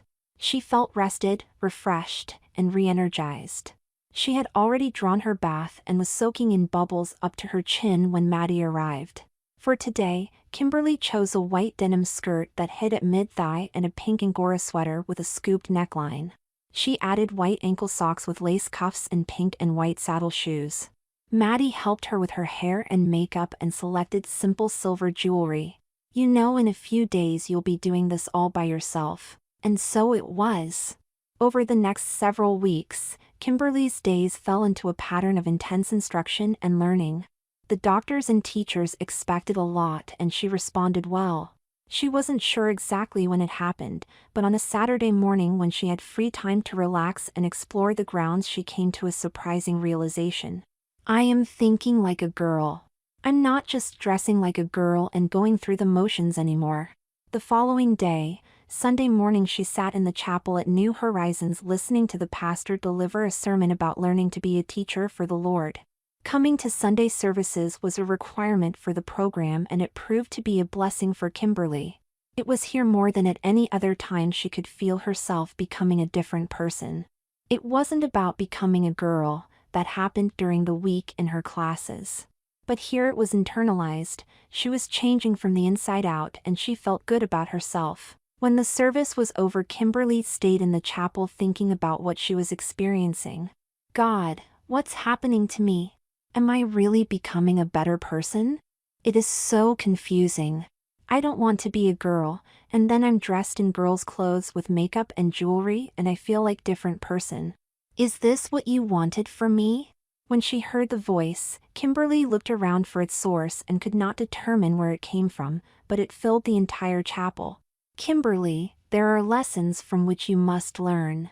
Becoming a girl, if only for a while, is the means to the end. Looking like a girl and starting to think like a girl is only the beginning. You must learn to feel like a girl and experience the emotions of a girl. And it is the experiences a girl has which make her who she is. And you must share these experiences and learn to empathize as does a girl. Kimberly found her voice again and asked the question most bothering her: if making me live as a girl and experience life as a girl will make me a better person, will I still be the same person when I become a boy again? And is that all there is to it? This time the voice was more soothing and positive in its tone. Kimberly, you show great promise and your questions prove it. Being a better person transcends your gender. Whether you're a boy or a girl becomes irrelevant. It is who you are as a person, as a human being. And there is more to it, for when you become a better person you become an extension of me. You become a leader, a teacher, a mentor to others to show them the way to all become better people, better human beings. During the week Kimberly's class schedule was interrupted with special events. On Monday she had an appointment with Dr. Haas. You're progressing well with your physical development. You've lost 15 pounds and firmed up and toned your muscles. I'm very pleased. This speaks well for your further development. Then they spent time talking about diet and a change in vitamins. Kimberly received 3 booster shots and was finally done. She was allowed the whole afternoon to herself to relax. She chose to find a quiet corner in the library and finish the book she was reading, Little Women. Tuesday was a beauty parlor day. Mrs. Krivitz had brought in 4 other women to help her. The day started at 10 a.m. and Kimberly walked out of the salon at 7 p.m. just in time to get to the dining room for dinner. The treatments began with a full body wax, a moisturizing bath, and a massage. For the next few hours 2 ladies worked on her hair, weaving and gluing in extensions, adding length down to the middle of her back. Her hair was then dyed rich chestnut with double highlighting in honey and auburn. It was trimmed, curled, and shaped into long soft spirals falling past her shoulders. While this was being done, she had a manicure and pedicure. Her fingernails were lengthened and polished with burgundy, as were her toes. She had a facial and her makeup was applied expertly. As a final touch her ears were double pierced, and a gold stud placed in the lower holes and ruby, her birthstone, studs in the upper holes. Wednesday was a big surprise when Dr. Mead told Kimberly she would be joining her for an outing. We will do a little window shopping and have lunch at a restaurant near the park. In the afternoon there's an art show we'll attend and then dinner before we return. It's time for you to get out and meet the public. I know you think you're not ready, but trust me, you'll do just fine. Kimberly survived the day without her nerves being totally shattered. So, when Dr. Lyle announced she was taking Kimberly into town again on Thursday, it was not quite so traumatic. I want to take you to the mall for some shopping. Shopping actually sounded fine, but what came next set her nerves on edge again. After all, with your mother is coming to visit for the weekend, you'll want to pick out a couple of special outfits. When they arrived at the mall, they first walked from one end to the other, checking out the store displays in the windows and deciding where to go first. Finally, Dr. Lyle dragged Kimberly towards a store. The sign on the window told her all she needed to know. Annie's lingerie for young ladies. Embarrassment doesn't begin to describe Kimberly's feelings as they sorted through and picked out panties and bras. The worst of all was when the clerk approached them.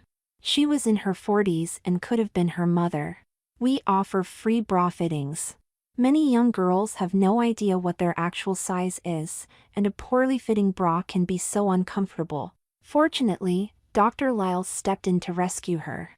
"Oh, we know exactly what we need. Kimberly is a 36B, but she will need to try them on to make sure. You can, however, help us find what we want. We're looking for an underwire demi-cup in pink or rose color and a white strapless push-up to wear under a formal." Very soon, but not soon enough for Kimberly, they had their purchases complete and headed back out into the mall. Dr. Lyle steered Kimberly to the food court to sit and allow her nerves to unravel. They each drank a soda and then headed to the ladies' room. Another adventure to get Kimberly's heart rate up. Then it was on to the serious business, finding outfits to wear during her mother's visit. At Forever 21 they found a casual dress with fitted waist and bodice and a short flared skirt. It was covered in swirls of purple and silver and fit her perfectly. They also found a brown peasant skirt ankle length and matched it with a beige blouse. Then it was at Pizzazz where they found a short formal dress. It was strapless with a princess neckline and a short skirt pushed up and out by layers of net petticoats ending at mid-thigh. Although she had seen other girls wear dresses just like this and always found them cute, it made Kimberly feel almost naked. The red of her blush was a sharp contrast to the emerald green of the dress. The day ended with dinner at an Italian restaurant. Dr. Lyle was very complimentary of Kimberly's behavior. "I know this has been a difficult day for you, but you've done very well. I have put you in some potentially embarrassing situations and you've managed to survive quite well. As you can see, you already pass as a cute little girl. However, I think if asked, most people would guess your age about 13 rather than 18. Probably due to your smallish build and lack of physical development." Kimberly didn't know how to respond to Dr. Lyle but wanted to keep up her part of the conversation. "Will it always be like this? I mean, I felt like I was on display today. I was sure everybody was looking at me and someone, probably one of the ladies in the stores, was going to figure out I was a boy." Dr. Lyle gave a little laugh. "Oh, I know how you felt. All girls get a bit self-conscious about their bodies when they are shopping for clothes, especially lingerie. I fended off the sales lady when she wanted to do the bra fitting, knowing how stressful it would be. Don't you worry, it's only been a few weeks and you already look more girly than half the girls your age. By the time you're ready to start school in the fall, you'll be all girl." Somehow this thought was not comforting to Kimberly, but she could not find the words to comment on it. She wanted to scream, "I don't want to be a girl," but what came out was, "I can't wait, Dr. Lyle, I want to be the best girl I can be." Although her answer scared her, it was also quite true. There was a big part of her needing to succeed, and being the best she could be defined success. Lisa arrived at New Horizons early in the afternoon. The drive had been tiring, but she was running on adrenaline. It had been 8 weeks since she had seen her son and was worried about what to expect. He was supposed to be living as a girl, but she wasn't sure what to expect. What she feared was he would be an angry young man forced to wear a dress. She knew the doctors told her he would adapt, but she had no way of knowing. She had received no phone calls, letters, or emails from Kimber and feared the worst. Dr. Haas greeted Lisa when she arrived. As they walked through the halls of the main house, Lisa could not contain herself. "How is my son doing? Is Kimber okay? I've been so worried. He hasn't called or written, not even a text." Leading the way to the lounge at the back of the house, Dr. Haas explained things to her. "Lisa, you have to realize Kimberly has been very busy. She is given a lot of freedom here, but she is on a rigorous schedule and does not have a lot of free time. There is much she has to accomplish during her time here, and we need to keep her focused." The use of the feminine pronoun was not lost on Lisa. She knew that Kimber was living as a girl but had no idea what to expect, and after all, Kimber was still her son. Dr. Haas regained Lisa's attention. "You have to remember the point of the program is for Kimberly to live as a girl and gain an appreciation for what girls experience in their lives. You must understand, today you will be meeting with your daughter Kimberly. She has come a long way in the weeks since you have seen her, but your reaction to her today is very significant to her continued development. You need to be as supportive as possible and accept her as the beautiful young lady she is. While Dr. Haas left to gather Dr. Lyle and Dr. Mead, she had Maddie deliver tea and scones to the lounge. She set the small table for 5 and served Lisa a cup of the strong but mellow tea. Maddie stood by to serve when the doctors returned, and when she had poured for each of them, she was dismissed. Lisa spent the next 30 minutes discussing Kimberly's progress with the doctors. She noticed how they always referred to her or she, and even occasionally saying Kimmy. The phrases like, "she has been such a sweetheart," were hard to accept, but she listened patiently, asking few questions. What she wanted was see Kimber to know how the past 8 weeks had changed him or her. While listening to the doctors, she looked out through the French doors of the lounge and saw the maid, Maddie, walking across the lawn with another young girl. The girls were equally lovely, but this girl did not wear a maid's uniform. She was dressed in a brown skirt and beige blouse. Her brown hair hung in spiral curls to the middle of her back. She wore brown wedge heel shoes, silver jewelry, and her face was made up immaculately. The girls walked to the side of the house and entered through the door there. Lisa turned her attention back to the doctors just as Dr. Lyle was asking, "Are you ready to meet your daughter?" Just then there was a knock on the door to the lounge, and Maddie walked in, followed by the girl Lisa had seen walking across the lawn. Maddie stepped aside and allowed the other girl to walk across the room. She stopped a few feet from Lisa, bobbed a simple curtsy, and extended her hand. "Good afternoon, Mother. I'm so happy to see you." Suddenly, Lisa was sitting on the sofa at the side of the room as Dr. Haas used smelling salts to bring her back to consciousness. Upon looking at Kimberly and listening to her introduce herself, her brain had gone into overload. Her eyes rolled back, and her mouth fell open as she slumped. She was caught by Dr. Mead and helped to the couch. The obvious shock had been too much. As Dr. Haas attended to her mother, Kimberly was attended to by Dr. Lyle. Kimberly was crying and shaking as the doctor held her and consoled her. "Kimberly dear, it's okay. Your mother will be fine. She was just a bit overwhelmed to see the changes in you." But Kimberly was not to be consoled so easily. "She hates me. She thinks I'm ugly, just a boy wearing a dress.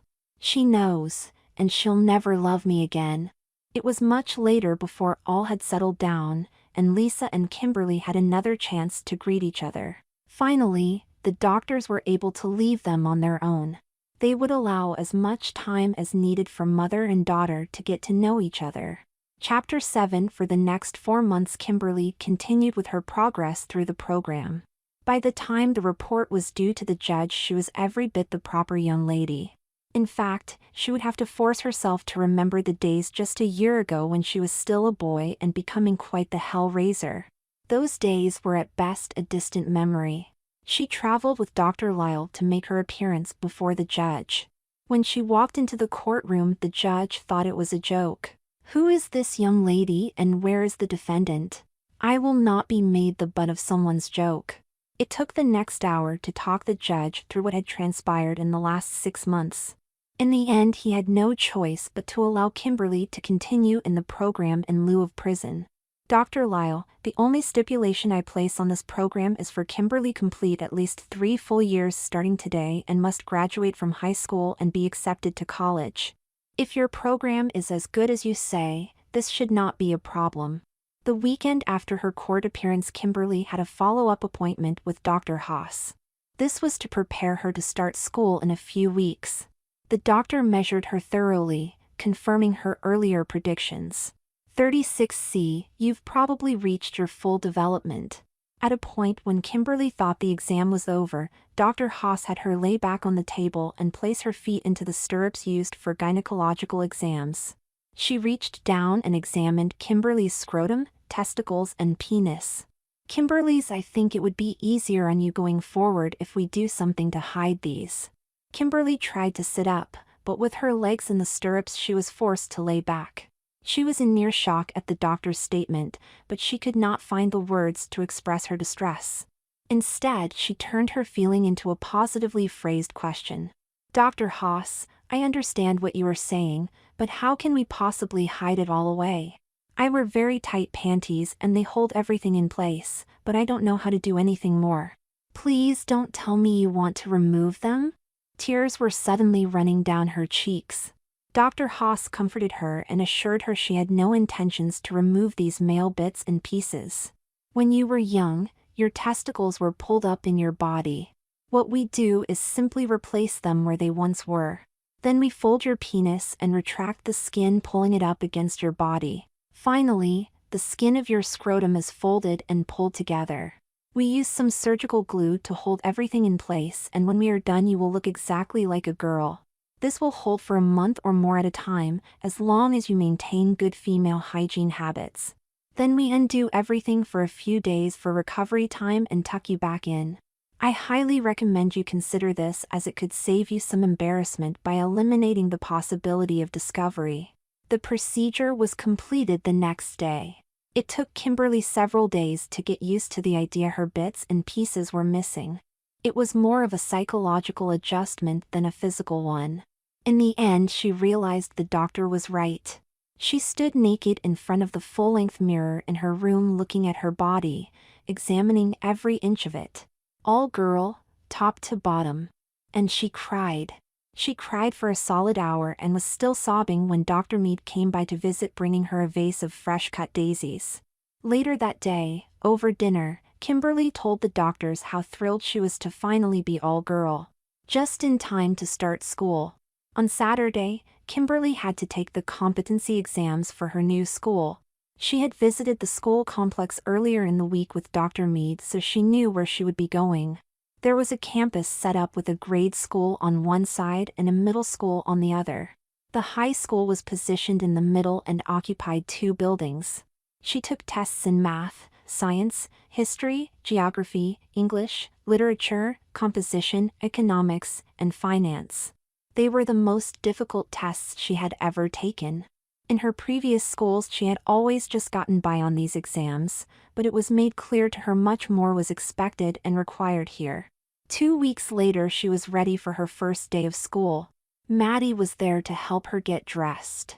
The doctors picked out an outfit for you and asked me to help you get prepared. When she was dressed, she was a bit disappointed. The outfit consisted of a blue plaid pleated skirt that hit just above her knees. She wore a white blouse with long sleeves and ruffles at the cuff and neckline. She was given ankle socks and blue and white saddle shoes. She did her own hair and makeup but was urged to be minimal. When she was done, she felt more like a 12-year-old than a high school senior. Dr. Lyle drove her to school on the first day. They talked about starting at a new school and if there was any anxiety Kimberly was feeling. "I think I'm okay. I know I can get through this. The judge said I just have to graduate from high school, so that's my goal." As they parked outside of the school's administrative offices, Dr. Lyle decided it was probably the right time to let Kimberly know what she was in for. "Kimberly, do you remember those tests you took a few weeks ago?" Kimberly nodded. "Well, based upon your scores and the expectations for your education, you won't be starting school as a senior this year." She took Kimberly by the hand and led her through the doors of the middle school. "You'll be in 8th grade this year and you'll have 5 years to get ready for college." Remember college? That was the judge's other condition.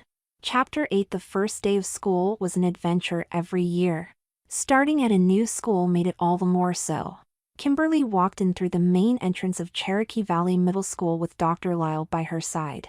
She was sure all eyes were upon her as they headed to the main office.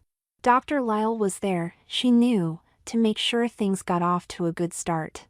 "Dr. Lyle, I still can't believe you're doing this to me. 8th grade. I'm supposed to be a senior this year. I've spent the last 3 years working my way through high school so I could enjoy my senior year. Being at the top of the food chain, finally. But 8th grade, are you serious?" Kimberly's voice was near frantic as she spoke. Once in the office, Dr. Lyle sat down with Kimberly to explain. "Kim, you need to settle down and relax. I can hear the old Kimber coming through, and that will not help your situation. Remember the ground rules set by the judge and by your admittance to this program. There are expectations set for your education. Just getting by is not enough. You must excel so when you do graduate from high school there will be scholarships waiting for you. Remember, the judge set the requirement for college, and there is little chance of your mother being able to afford the tuition, let alone room and board and other expenses. Now, no more of the old Kimber, I want to see the bright and cheerful Kimberly, okay? Beverly Johnson was the guidance counselor assigned to all of the 8th grade girls. She greeted Dr. Lyle and Kimberly warmly, inviting them to sit opposite her desk. Just a few details to get through and we'll get you off to class. First of all, here is your locker assignment, number 43, just down the hall from the cafeteria. Make sure to memorize the combination. Next, here is your class schedule. First period will be English, then history and geography, followed by music and then lunch.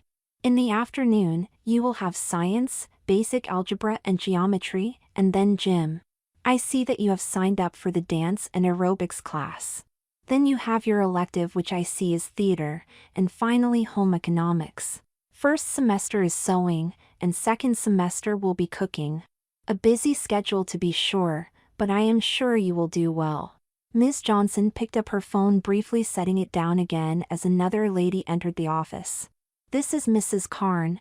She'll escort you to your first class and give you a map of the school so you can find your way around.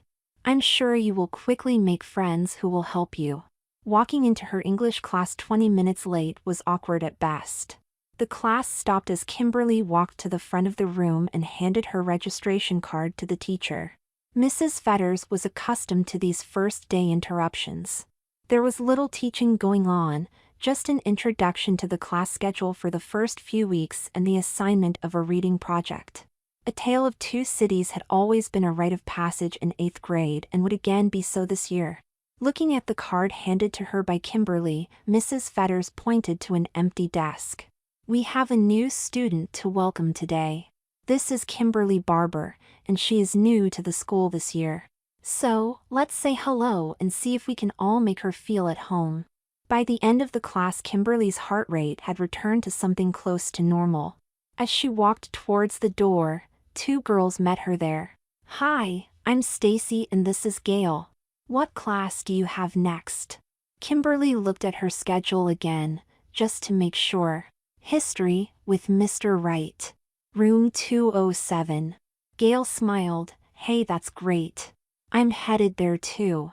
Stacy has science next, so she's staying downstairs. Come on, I'll show you the way. The remainder of the day went well.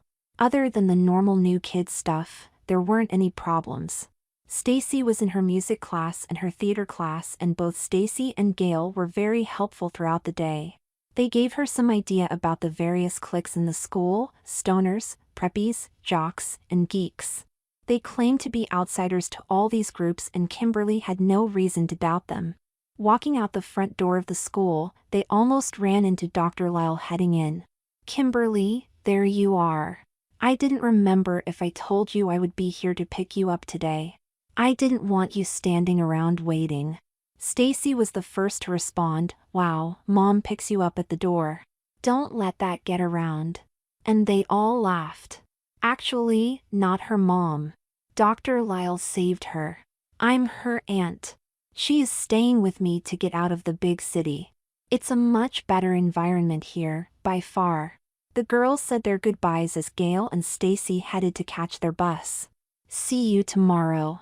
Once back at New Horizons, Kimberly changed clothes and joined the rest of the residents for dinner.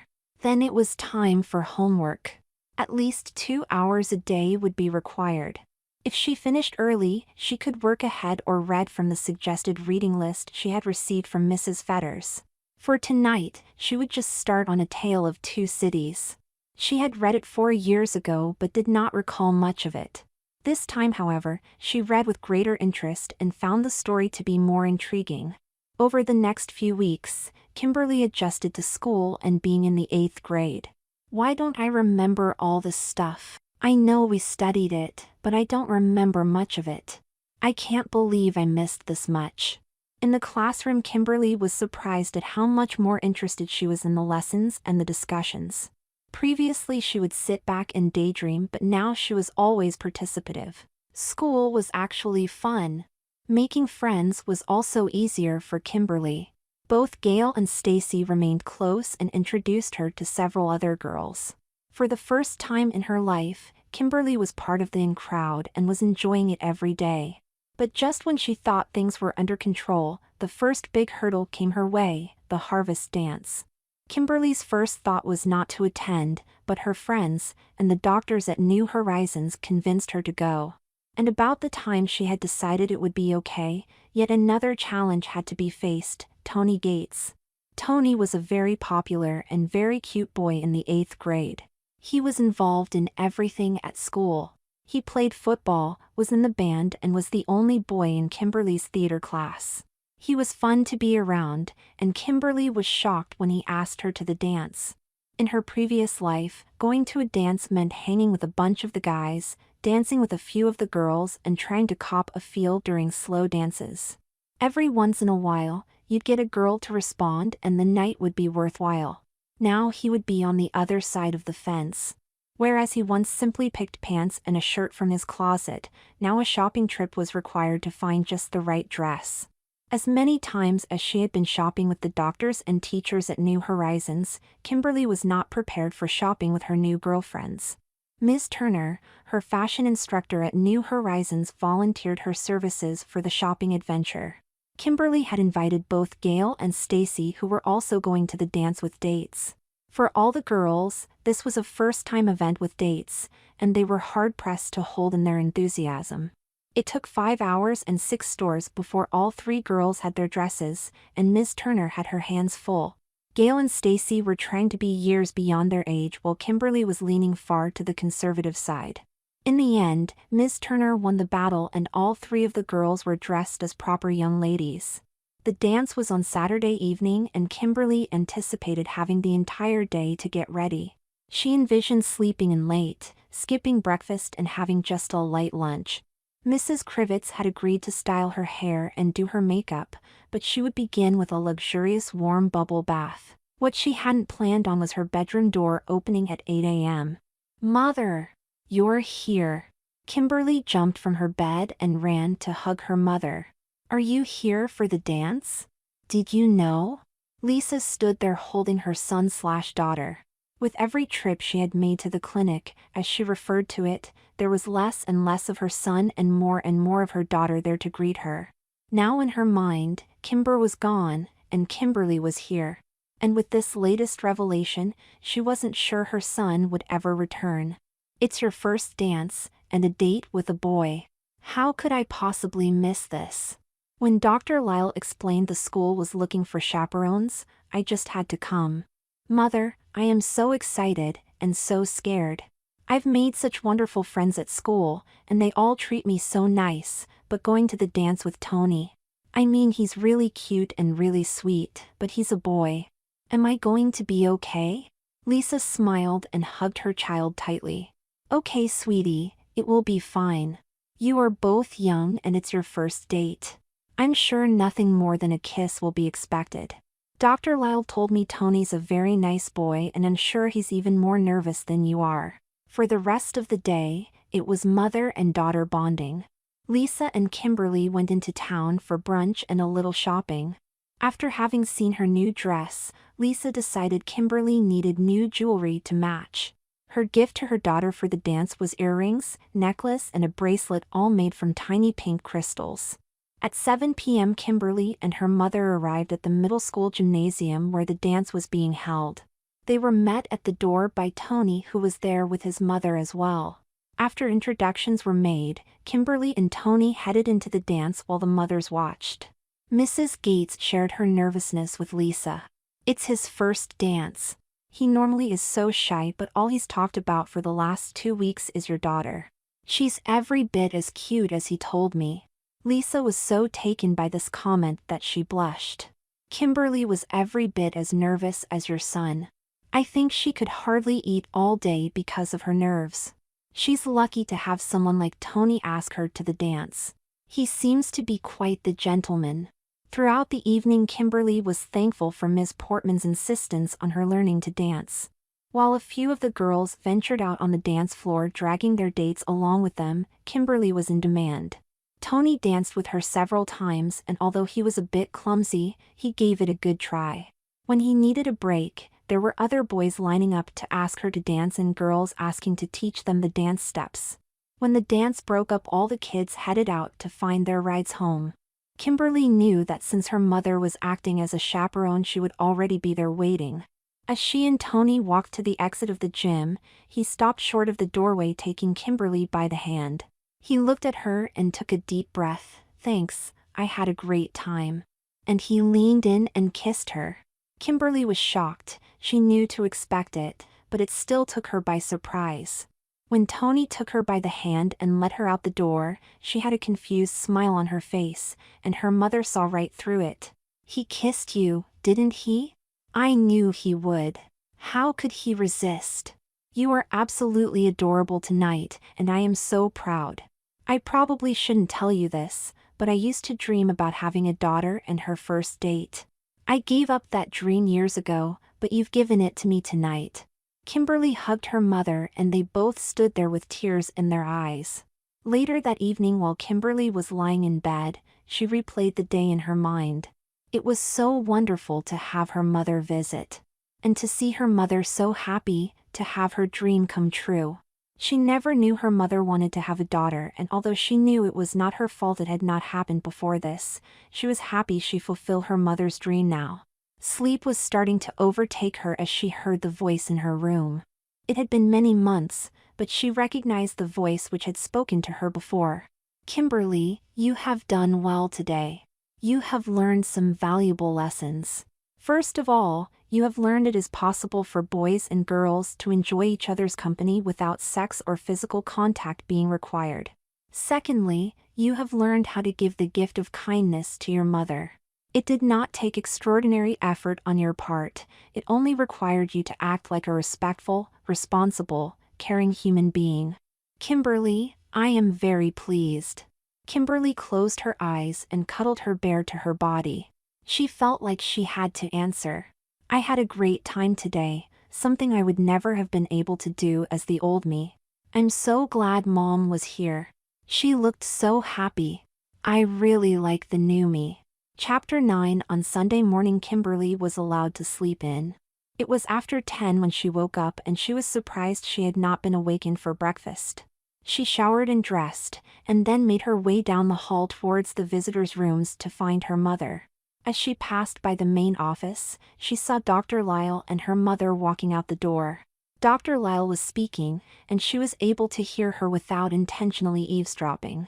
"We're very proud of the progress your daughter has made, but there is still a long way to go. She's doing well in school, but you must remember most of what she's doing is simply review for her. But she is getting A's and B's where she used to get C's and D's and does put excellent effort into her studies." Lisa stopped walking for a minute, considering what she had just heard. "I understand what you're saying, but it's hard to believe she's the same person I raised. Gone is the young man going through life with a chip on his shoulder, and now there's a sweet young girl. She seems to have accepted it all so well. When this is all over, will my son return to me? I mean, who will the person be who comes home in a few years?" Dr. Lyle took Lisa by the hand and sat her down on a bench in the hallway. "Mrs. Barber, I understand your concerns. As much effort and planning as we put into the program, it is still an inexact science. I will tell you Kimberly has done as well as any of our previous students, but the big hurdles are still ahead. We have always reached a point where the old personality makes one last challenge. We never know when it will happen, but there is usually some event setting it off. All I can promise you is we will always make decisions with Kimberly's best interest in mind. And if problems do arise, we will be reviewing options with you before any action is taken." As Kimberly realized the discussion had come to an end, she backtracked several steps to put some distance between herself, Dr. Lyle, and her mother. "No sense in them knowing what I've heard. I plan to get through this as easily as possible. I plan on being a good girl." Then she stopped in her tracks. "Did I just say that?" "Say what, dear?" It was her mother asking. "Good morning, sweetheart. Were you talking to yourself?" "Oh, hi Mom. Good morning. Dr. Lyle, I didn't see you." "Good morning to you also. Isn't it a beautiful morning?" "I was just telling myself how happy I am you were able to be here for the weekend, Mom. It was quite the surprise. I miss you so much." And tears followed. For what remained of the day, mother and daughter spent the time together. First there was lunch and then Kimberly gave her mother a fashion show. "I really enjoy shopping and I have so many clothes I'll probably never wear some of them more than once. Dr. Mead calls me a fashionista but the girls at school call me a clothes horse. But I really have slowed down since school started. I had to work at filling a wardrobe before I started school. Now I just get to enjoy wearing them all." It was getting late in the day when Lisa had to say goodbye to her daughter. "I really hate to leave you here. Every time I come to visit it gets harder. I feel like I'm abandoning you. Be good sweetheart and I'll visit again as soon as I can." Life for Kimberly soon fell into a pattern. The school routine was in place, and she was doing well. Visits from her mother became predictable. Christmas through New Year's, Easter, a summer weekend and one visit in the fall. It was difficult for Lisa to get away from work and take the extra days necessary to make the trip. As it was, she used all her vacation and sick days. But with each trip she could see her daughter grow as a person. Kimberly moved through 8th grade, freshman year and was into her sophomore year without any major issues arising. But in the spring of sophomore year things changed. What caused the change was an awareness of her sexuality and the awakening sexuality of her friends. Her girlfriends all had steady boyfriends and had less time to spend with her. Additionally, although to all the world Kimberly was a 16-year-old girl, she was really approaching her 21st birthday. The combination of these two events set off shockwaves through her, both physically and mentally. It started in May and the upcoming senior prom. The prom was always given by the junior class in honor of the graduating seniors. Freshmen and sophomores were welcome if invited by an upper-class member. Although a few of her friends had been invited, Kimberly was not planning on attending, at least until she was invited by Davis Brantley. Davis was president of the junior class and widely acknowledged as the hottest guy in school. His family had money and he always had more than his fair share of it to spend. He wore the trendiest clothes and drove a brand new Celine Mustang. When he asked her to the prom, it was a foregone conclusion she would accept. Kimberly knew Davis from her art class. She was taking it to explore her interest in drawing and painting and he was taking it for an easier, or so he thought. In reality, he had very little artistic talent and was struggling to get a C. But he and Kimberly had talked several times as he tried to get her help on more than one of his projects. Although she was happy to help, she would not do the work for him and have him cheat his way to the grade he wanted. Of course Kimberly's best friends Gail and Stacy were completely jealous. "Oh my God, he is so hot. How long have you been planning this little coup? You know half the girls in the senior class are going to be really pissed. Especially Christy Baldwin, she's been bragging all over school she was going to prom with Davis. You'd better watch your back around her." Gail wasn't feeling too bad as she was dating Danny Hartley. He was a junior and she was sure he would be asking her. Stacy wasn't so sure. She had dated a senior named Brian Mitchell a few times and she was hopeful.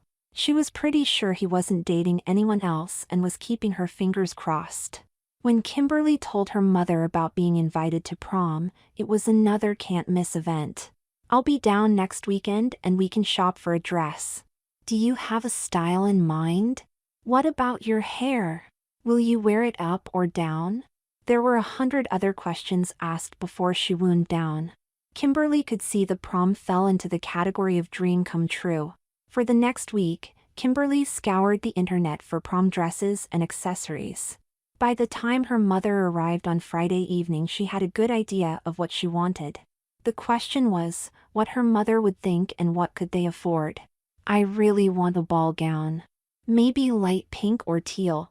I want it to be elegant as well as sexy. Then I need shoes and jewelry.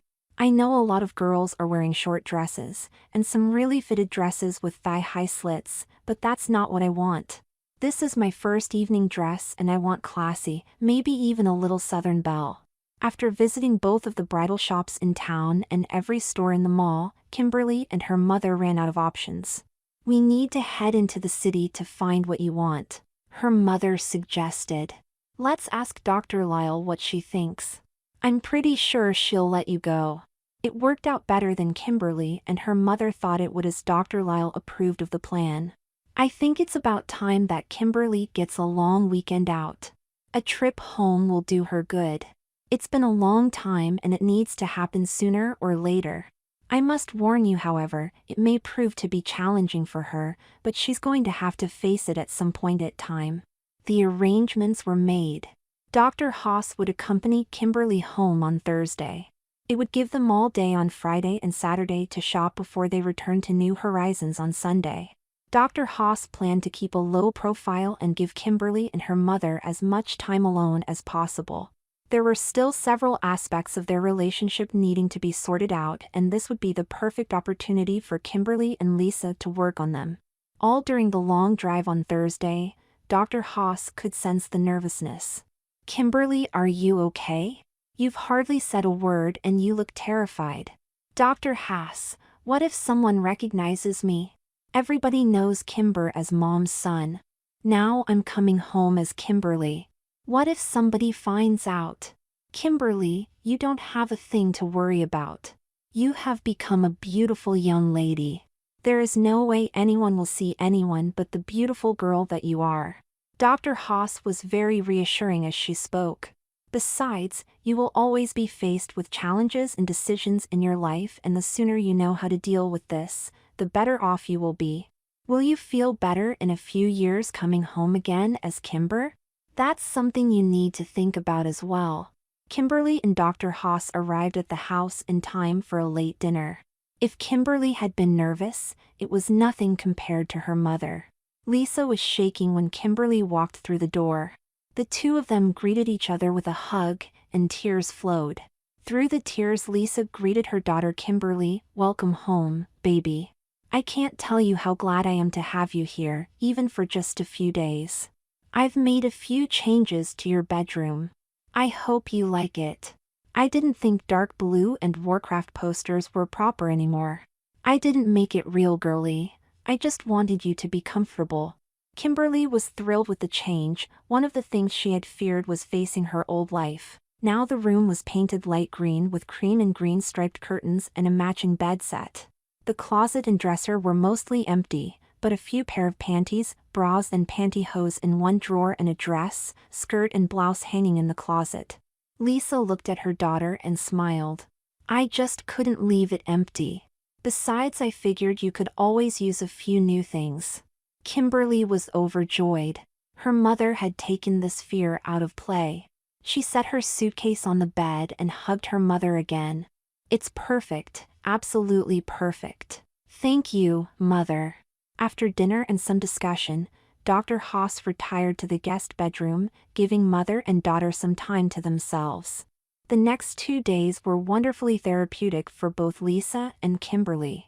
At some point during the day on Friday, Kimberly realized she had completely accepted her role as a young girl, and Lisa realized she had completely accepted her daughter. All seeds of doubt for either mother or daughter were gone. Although they found the perfect dress at the first store they visited, they checked 2 other stores just to make sure. The dress was exactly what Kimberly had envisioned. It was made from taffeta with a princess neckline and a layered skirt.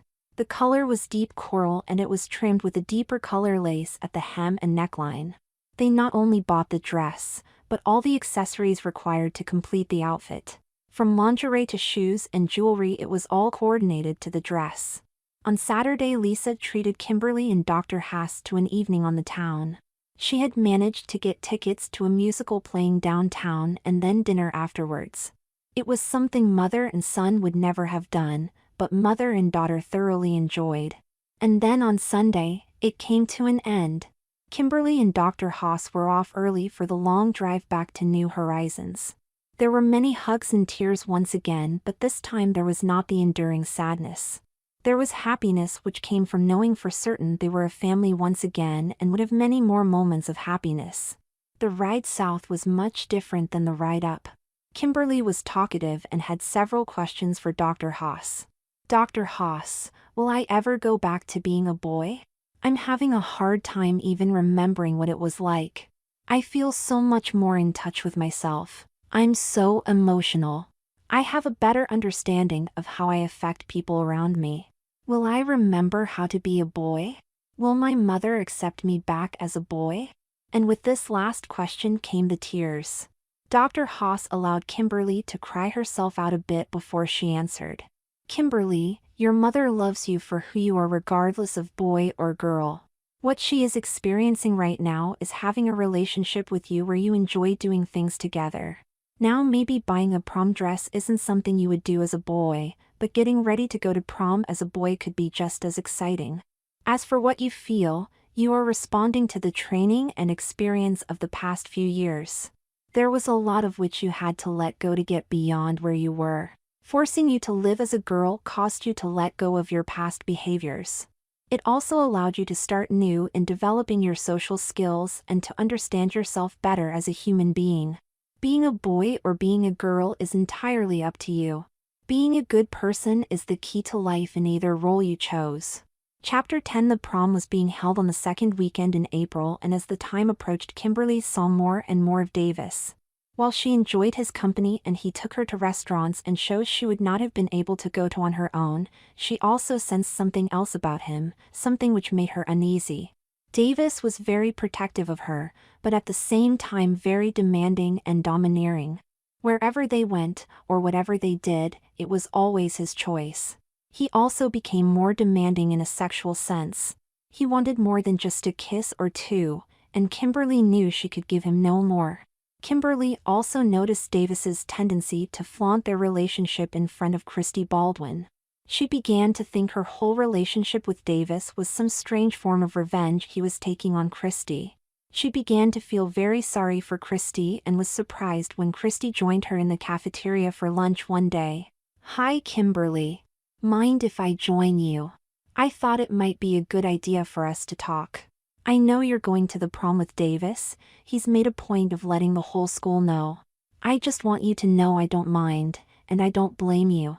Every girl in school would love to be in your shoes, except for me. I've learned my lesson. I'll let you make your own decisions, but you need to know, Davis is not what he seems.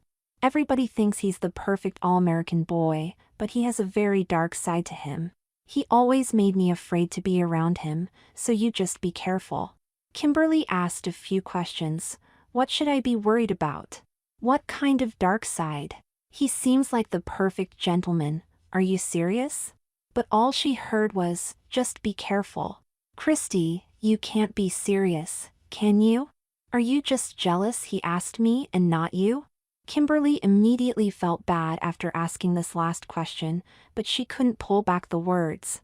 Stopped short by the words, Christy fired back. Kimberly, don't be such a bitch. It's not very becoming. Kimberly made her best effort to apologize. Sorry Christy, you didn't deserve that. I appreciate what you said, and I'll be careful. She thought about this all through the day and was even reprimanded by her English teacher for daydreaming. Miss Barber, would you care to rejoin the class? Would you like to share your thoughts with the rest of us? Miss Thacker stood right next to Kimberly's desk as she spoke. I'm sure the rest of the students would like to hear what's so much more important than today's class discussion. Kimberly was shocked back to reality by her teacher's words. I'm sorry, Miss Thacker, just lost in my thoughts, I guess. Miss Thacker was quick to respond as the other students started giggling. Well, I suppose a 200-word paper all about your deep thoughts should be easy then. I'll let you share it with the class tomorrow. Now Kimberly was mad at herself, but she had no one else to blame. Now she had an extra assignment for the evening and would have to read it aloud to the class tomorrow. As the bell rang for the end of class, Miss Thacker asked Kimberly to stay behind. Now dread flowed through her right down to her soul. Miss Barber, is there something wrong today? It might not be any of my business, but I've never seen you so distracted. I actually had to call your name 3 times before you responded. To me, you appear to be a young girl with trouble on her mind. Is it a boy? It's probably none of my business, but if you need someone to talk to, I'll listen. Kimberly declined her offer but thanked her for caring enough to ask. If I think of something, I'll ask. I really appreciate the offer. That night, Kimberly was just as withdrawn, and it did not go unnoticed by the doctors. At bedtime, Dr. Mead came to Kimberly's room. Kimberly, can we talk? I've brought you some flowers to brighten your spirit. I know how much you like daisies, so I stopped downstairs and brought some in a vase for you. Soon the two of them were deep in conversation and exploring the issues Kimberly was facing. Dr. Mead already had a good idea of what the problem was, and she was not surprised to hear Kimberly tell her about it. Dr. Mead, I'm confused. I'm confused about who I am and what I am. Am I a boy or a girl? Other boys at school have girlfriends and girls have boyfriends. All they talk about is dating and sex. I'm so confused, and I feel left out. Now Davis has asked me to prom, and he acts like he really likes me. And I don't know how I feel about it, or about him. And today, Christy Baldwin talked to me at lunch. She used to be Davis's girlfriend and she told me to be careful around him, but she wouldn't say why. Now not only am I confused, but I'm scared. I don't know how to deal with this. I really need your help. It's okay, Kimberly, now I know what the problems are, so we can deal with them. As for your first question, are you a boy or girl? Tell me what you think. Then tell me why you feel left out with your friends at school. Then we'll see what to do about it. Dr. Mead's voice was soft and reassuring. She drew the answers out of Kimberly slowly but surely. Dr. Mead, I know I was a boy, but I have been living as a girl for so long I don't feel like a boy anymore. I don't look like a boy, and I don't do anything the boys at school do. I still think I want to be a boy again someday, but for now I think I'm all girl. And then she paused for a minute thinking. I guess what I mean is I'm almost all girl, and that's the problem. All the kids at school are really getting into sex. It's all they talk about some days. And I really don't know where I belong, where I fit in. Dr. Mead allowed her to keep talking. She knew they were getting to the crux of the situation and didn't want to interrupt her. She just allowed her to talk. I don't know if I'm supposed to be attracted to girls or boys. When I look at the girls, I notice how cute or how pretty they are, and I'm attracted to them. But I also notice how they are dressed, how they fix their hair, and what jewelry they're wearing. When I look at boys, I notice the cute ones first and then look at them all deeper to see how they dress, how they talk, and which ones talk to me, and which one don't. Boys are very simple to figure out, they all seem to want the same thing. I still remember some of those feelings. Girls are much more complex. I feel more and more like a girl every day and I like the feeling, but the whole issue of gender and sex has me really confused. So there it is. Sex. This is where it always ends up. Dr. Mead thought to herself. While it was relatively easy to allow males and females to experience the opposite gender roles, it wasn't easy to address the sex issue. Dr. Mead took a deep breath and then started to give Kimberly her best advice. Kimberly, for teenagers, sex is a very confusing subject. Boys and girls reach sexual awareness at different times and in different ways. For most girls, sexual development is a gradual process and may take years to finish. It allows girls to gain self-awareness and acceptance of themselves as sexual beings. They become more emotional and more sensitive to the feelings and emotions of others. They become more vulnerable. For boys, it's a lot different.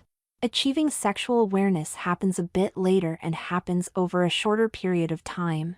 Boys also become emotional but in a much different way. They become aggressive and possessive. They strive to achieve and succeed on more of an individualistic basis. They tend to become very competitive. Dr. Mead gave Kimberly some time to absorb this information before she moved on. The problems with these two paths to sexuality are many and they create conflict between the genders. The needs, wants and desires differ considerably between boys and girls. The best advice I can give to you is to go slowly and don't allow yourself to be influenced by others. Trust yourself and be careful of your own emotions.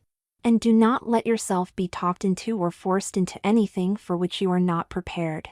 Something to remember, and all young girls learn: in most cases flight is better than fight. Remove yourself from any uncomfortable situation you are in which makes you feel threatened. For the next hour, Kimberly and Dr. Mead continued to talk about relationships between boys and girls, slowly moving away from sex. Kimberly was filled with questions and found answers she had never realized before. Dr. Mead: I used to think sex and love were the same things. I hear the girls at school talk about it in the same way. Especially when boys drop the L word to get sex. I know a lot of girls who have fallen for it. I guess in my previous life I was guilty of doing the same thing, wasn't I? There was a silence in the room as Dr. Mead did not answer and Kimberly waited. As she sat there thinking about her question, Kimberly arrived at her own answer. This is what I needed to learn, isn't it? All this time. Over 3 years, and here is the answer. Am I right? Dr. Mead smiled at Kimberly and held her hands. You are partially right. This is an important lesson for sure and a big part of what you needed to learn, but not the entire lesson. Over the last 3 years you have already learned much. Some of the lessons stand alone and some of them were preparing you for this, and yet there are more lessons to learn. But you are right, this is a major point in your education. And you will remember this moment perhaps for the rest of your life because it will affect your thought process every day. For the next few hours, Kimberly and Dr. Mead continued to talk. They had walked out into the gardens and sat enjoying the cool night breeze and the beautiful starlit sky. They sat and talked until there were no more major revelations as they reviewed everything they had discussed in finer detail. When Kimberly finally ran out of questions, Dr. Mead walked her back to her room. I'm sure if you sleep on it tonight you will come to realize the answers you seek all lie within you. You are in control of your destiny, and I, along with the other doctors and your mother, are all here to help you. Don't ever be afraid to look within yourself for answers, and don't ever be afraid to ask for help from a higher power. God has put us all here on earth for a purpose, and as you grow as a person you will discover and fulfill your purpose. Chapter 11. The weekend of the prom was one of bonding for mother and daughter as well as one of blossoming for Kimberly. Lisa arrived on Thursday evening and the two of them had dinner together in town. They spent hours talking about everything and nothing. They covered school, the prom, Lisa's job and traveling here to new horizons. They talked about the old days in ways they had never done before. There were memories both good and bad. They pushed the bad memories aside and delved into the good. There were things they remembered differently and many times they shared the same memories. In the end, their relationship had changed markedly. Kimberly was first to put her feelings into words. Mother, there are so many things about you I never knew. I didn't know how hard you tried, how much you sacrificed for me. I guess I was really stupid back then. How could I have been so self-absorbed? Lisa was surprised by the extent her daughter expressed her thoughts. Kimberly, I never sacrificed any more than any mother does for their children.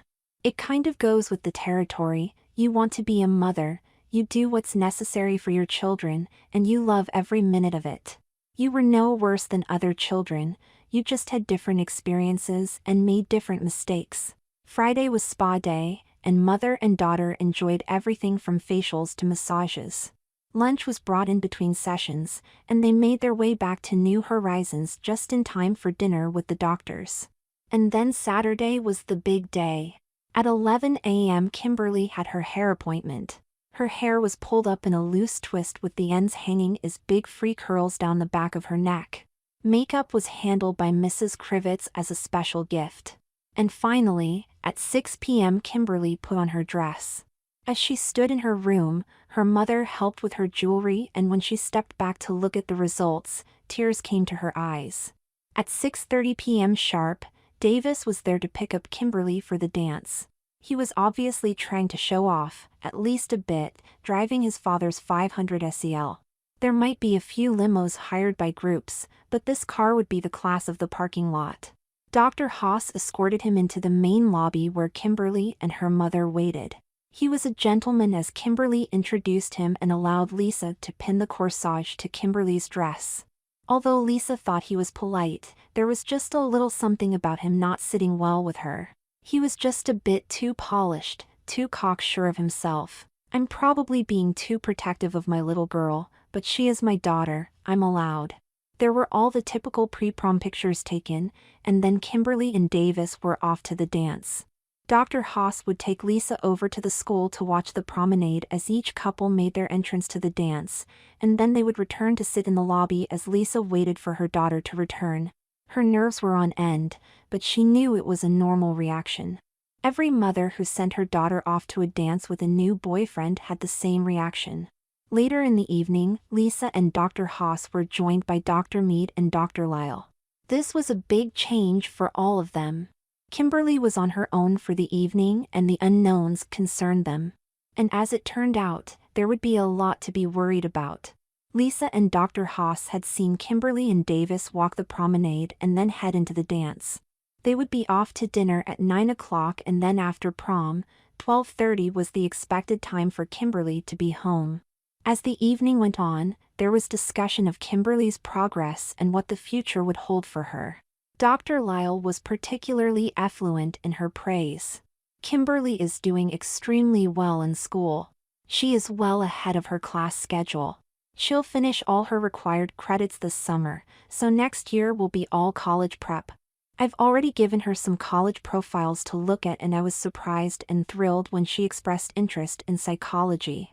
It would be a wonderful program for her, and with her grades and a little influence, she might just secure a scholarship. Lisa's nerves wore thin as the night went on. Having been away from Kimberly for so long, they had just begun to redevelop their relationship. She had never quit asking herself if she had done the right thing. Dr. Lyle, I don't mean to question your judgment, as I can see so many changes in Kimberly, but is she ready for this tonight? I feel like I'm abandoning her. It bothers me more than when I first brought her here. At midnight, anxiety started to grasp the four women. They wanted to hear the whole story, they wanted to hear the evening had been perfect, they wanted it all for Kimberly. Dr. Mead was first to voice concern.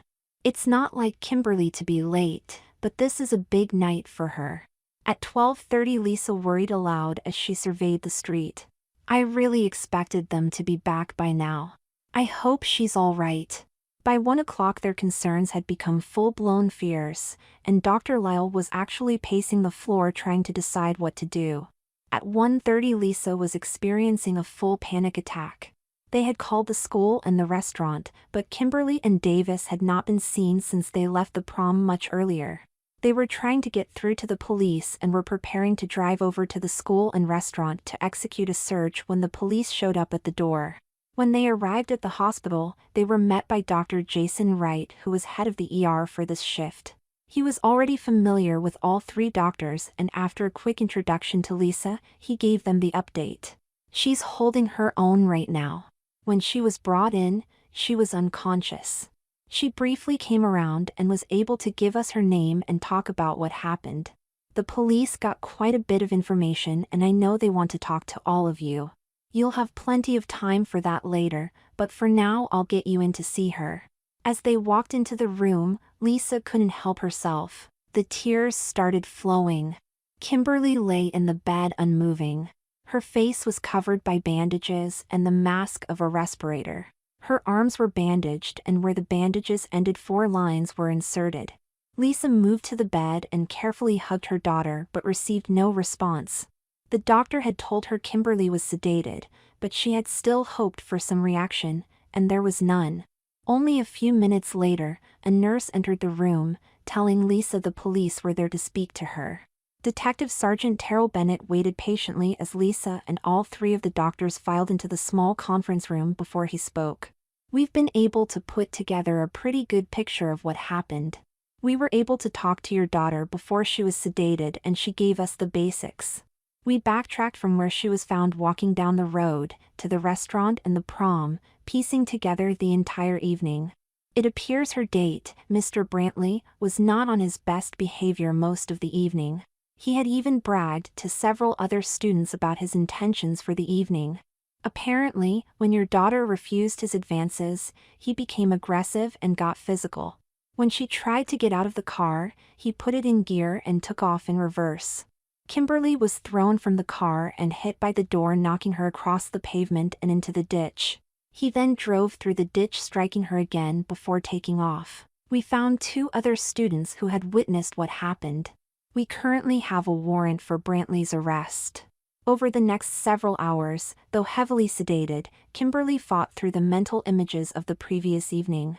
One minute she was feeling Davis as his fingers dug into her flesh, leaving bruises on both her arms and her neck. He had squeezed so tightly her breathing came only in shallow gasps.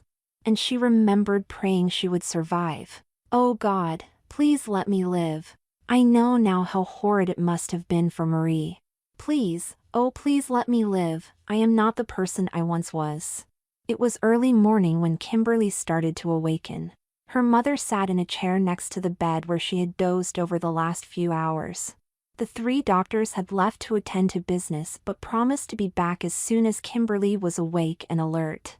It took a while for her eyes to open, first a blink and then a flicker, and then she closed her eyes tightly for a minute. When she reopened them, she blinked and slowly brought them into focus, finding her mother's face, and tears flowed from both of their eyes. "Oh, my baby!" Lisa wept as she spoke. "I am so sorry. Are you okay?" What a stupid question. Of course you're not all right. Do you hurt? Are you in pain? Should I call the nurse? She couldn't stop herself. She didn't know what she should be saying, but she had to say something. And finally the right words were there. "I love you, baby. I love you so much." Through everything she was feeling, Kimberly smiled. It was what she needed, and what her mother needed. And it must have had other affects as well, as 2 nurses came trotting into the room. "My goodness, girl, you scared the daylights out of us. Your heart rate, blood pressure and respiration jumped off the charts. You set off more alarms than a bank robbery. Now lean back and let's get you checked over. We didn't expect you to wake so quickly. You must have a great deal of reserve energy stored away." As the day wore on, the doctors at the hospital stopped in to check on Kimberly's condition and pronounced her much better than expected. "You have a strong will and plenty of reserve strength. You'll still be here for a few days, and you might have headaches and dizziness as a result of the concussion, but you'll progress rapidly." Doctors Lyle, Meade, and Haas arrived a little after noon, and were surprised to see Kimberly awake and alert. They all took turns doing their own exams and allowed Dr. Meade some extra time, one-on-one in her role as a therapist. This allowed Kimberly to release her emotions and pour out anything she might be holding back. In the end, it turned out to be very cathartic. Kimberly visibly relaxed, the tension draining from her body, and her mind clearing. When they were done, Kimberly realized how tired she actually was. She also realized her mother was in need of sleep as much as she was, and she urged her to go back to the clinic to rest. It took some effort because her mother did not want to leave her, but in the end, Kimberly was able to convince her. "Mother, I'll be fine. I'm going to sleep, and there's nothing going to happen to me. And you need sleep as much as I do, so go back with the doctors, get some sleep and come back in the morning when we're both feeling better." Kimberly slept fitfully through the night, not as much from pain or discomfort as it was trying to make sense of what had happened to her. From the minute they walked into the dance, Davis seemed to change character. Up until then he had been sweet and attentive, and then suddenly, he became aloof and demanding. He decided when they would dance and when they would not. He dragged her from group to group of his friends, all but ignoring her while he talked. And he made a point of stopping by where Christy Baldwin and her date sat with friends. Almost offhandedly he threw out a hello. "Oh, hi Christy, I'm glad to see that you were able to find a date." And taking Kimberly by the hand he pulled her out on the dance floor. For the rest of the evening, he treated her like a possession. He was to decide what they would do, and what he would do with her. And then he had become physically aggressive, and that's when the evening went from bad to worse. As she lay there on the bed fighting for sleep, she asked why in the only way she could. God, I know you've decided my fate, but why? Why did this have to happen? I've tried so hard to become a better person, to be the person you want me to be. What have I done to deserve this? And as she closed her eyes once again, the voice came to her again. It filled the room surrounding Kimberly with its soft, warm tones. Kimberly, never doubt me, and never doubt yourself. You have become exactly the person I want you to be. You are filled with compassion and love for all of mankind. Had it not been you tonight, it would have been Christy, and she is not as strong a person as you. In the same situation she would not have survived. Through your hardship you have saved her both body and soul. There is no greater gift that a human being can give someone than to sacrifice their own well-being to save another from pain and suffering. You have done well. And as for Davis, you may have saved him as well. Dealing with assault is far different than murder. And now, he may just become the next student at New Horizons. But it will be his decision. He may think himself tough enough to deal with prison. Chapter 12. Kimberly stayed in the hospital for another 6 days before the doctors released her, and then only because she would have 24-hour medical support at New Horizons. Dr. Lyle was able to get her excused from the last 3 weeks of school. Kimberly was so far ahead in her studies there wasn't a problem. Lisa arranged to take 8 weeks of family leave so she could stay with Kimberly. There was also the non-stop presence of Maddie, who was like a mother hen. It was another 2 weeks before the worst of the bruising had cleared up, and every day Lisa and the doctors had Kimberly out of bed and moving. And once Dr. Mead approved it, there was a daily schedule of visitors. On Monday, the first visitors were Stacy and Gail, Kimberly's best friends from school. They walked in the room tentatively and nervously, not knowing exactly what to expect. Kimberly was sitting up in a comfortable overstuffed chair reading when she saw them. Stacy carried a large pink and purple teddy bear they had seen in the window of a toy store the first time they visited the mall together. They saw him sitting there every visit to the mall and had nicknamed him Waldo. Kimberly hugged them all, Stacy, then Gail, and then Waldo. He's perfect, thank you, and thank you for coming to visit. The visit went so well, Dr. Lyle invited the girls to stay for lunch. They were joined by all 3 doctors and Kimberly's mother. You've met my Aunt Kristen when she picked me up at school. This is Dr. Mead and Dr. Haas, and this is my mother, Lisa Barber. Maddie served the lunch and was invited to join them. She was wearing a denim skirt and peasant blouse instead of her normal uniform. There was a small spinach salad with tomatoes, cucumbers, and radishes covered with a warmed bacon dressing. After the salad there was grilled white fish with risotto. During lunch, the conversation was light and easy but centered around school. Gail took the lead, giving an update. The whole school was in shock. We had a special assembly so Principal Mathers could quell the emotions and put an end to the rumors. He didn't go into a lot of detail, but wanted everyone to hear the truth. He gave an update on your condition and explained you wouldn't be back in class this year. He also confirmed Davis had been expelled from school and would never be allowed back. Then it was Stacy's turn. Davis was in jail for almost a week before his dad was able to bail him out. Apparently, he resisted arrest when the police caught up with him, which added charges. Then, he made things worse by showing up at Christy's house. Now, he's on house arrest until his court appearance. By the time lunch was over, everyone could see the stress catching up with Kimberly. Dr. Mead excused herself and Kimberly to help her back to her room. I think she's ready for a little rest. This was a big day for her, having guests, but now she needs a little time to relax. Dr. Mead had anticipated some difficulties might come up and was prepared to deal with them. Back in Kimberly's room there was a vase of daisies. Waldo was there in the chair but was now wearing yellow and white PJs. Dr. Mead helped Kimberly to change into PJs as well, had her sit in the chair and handed her Waldo.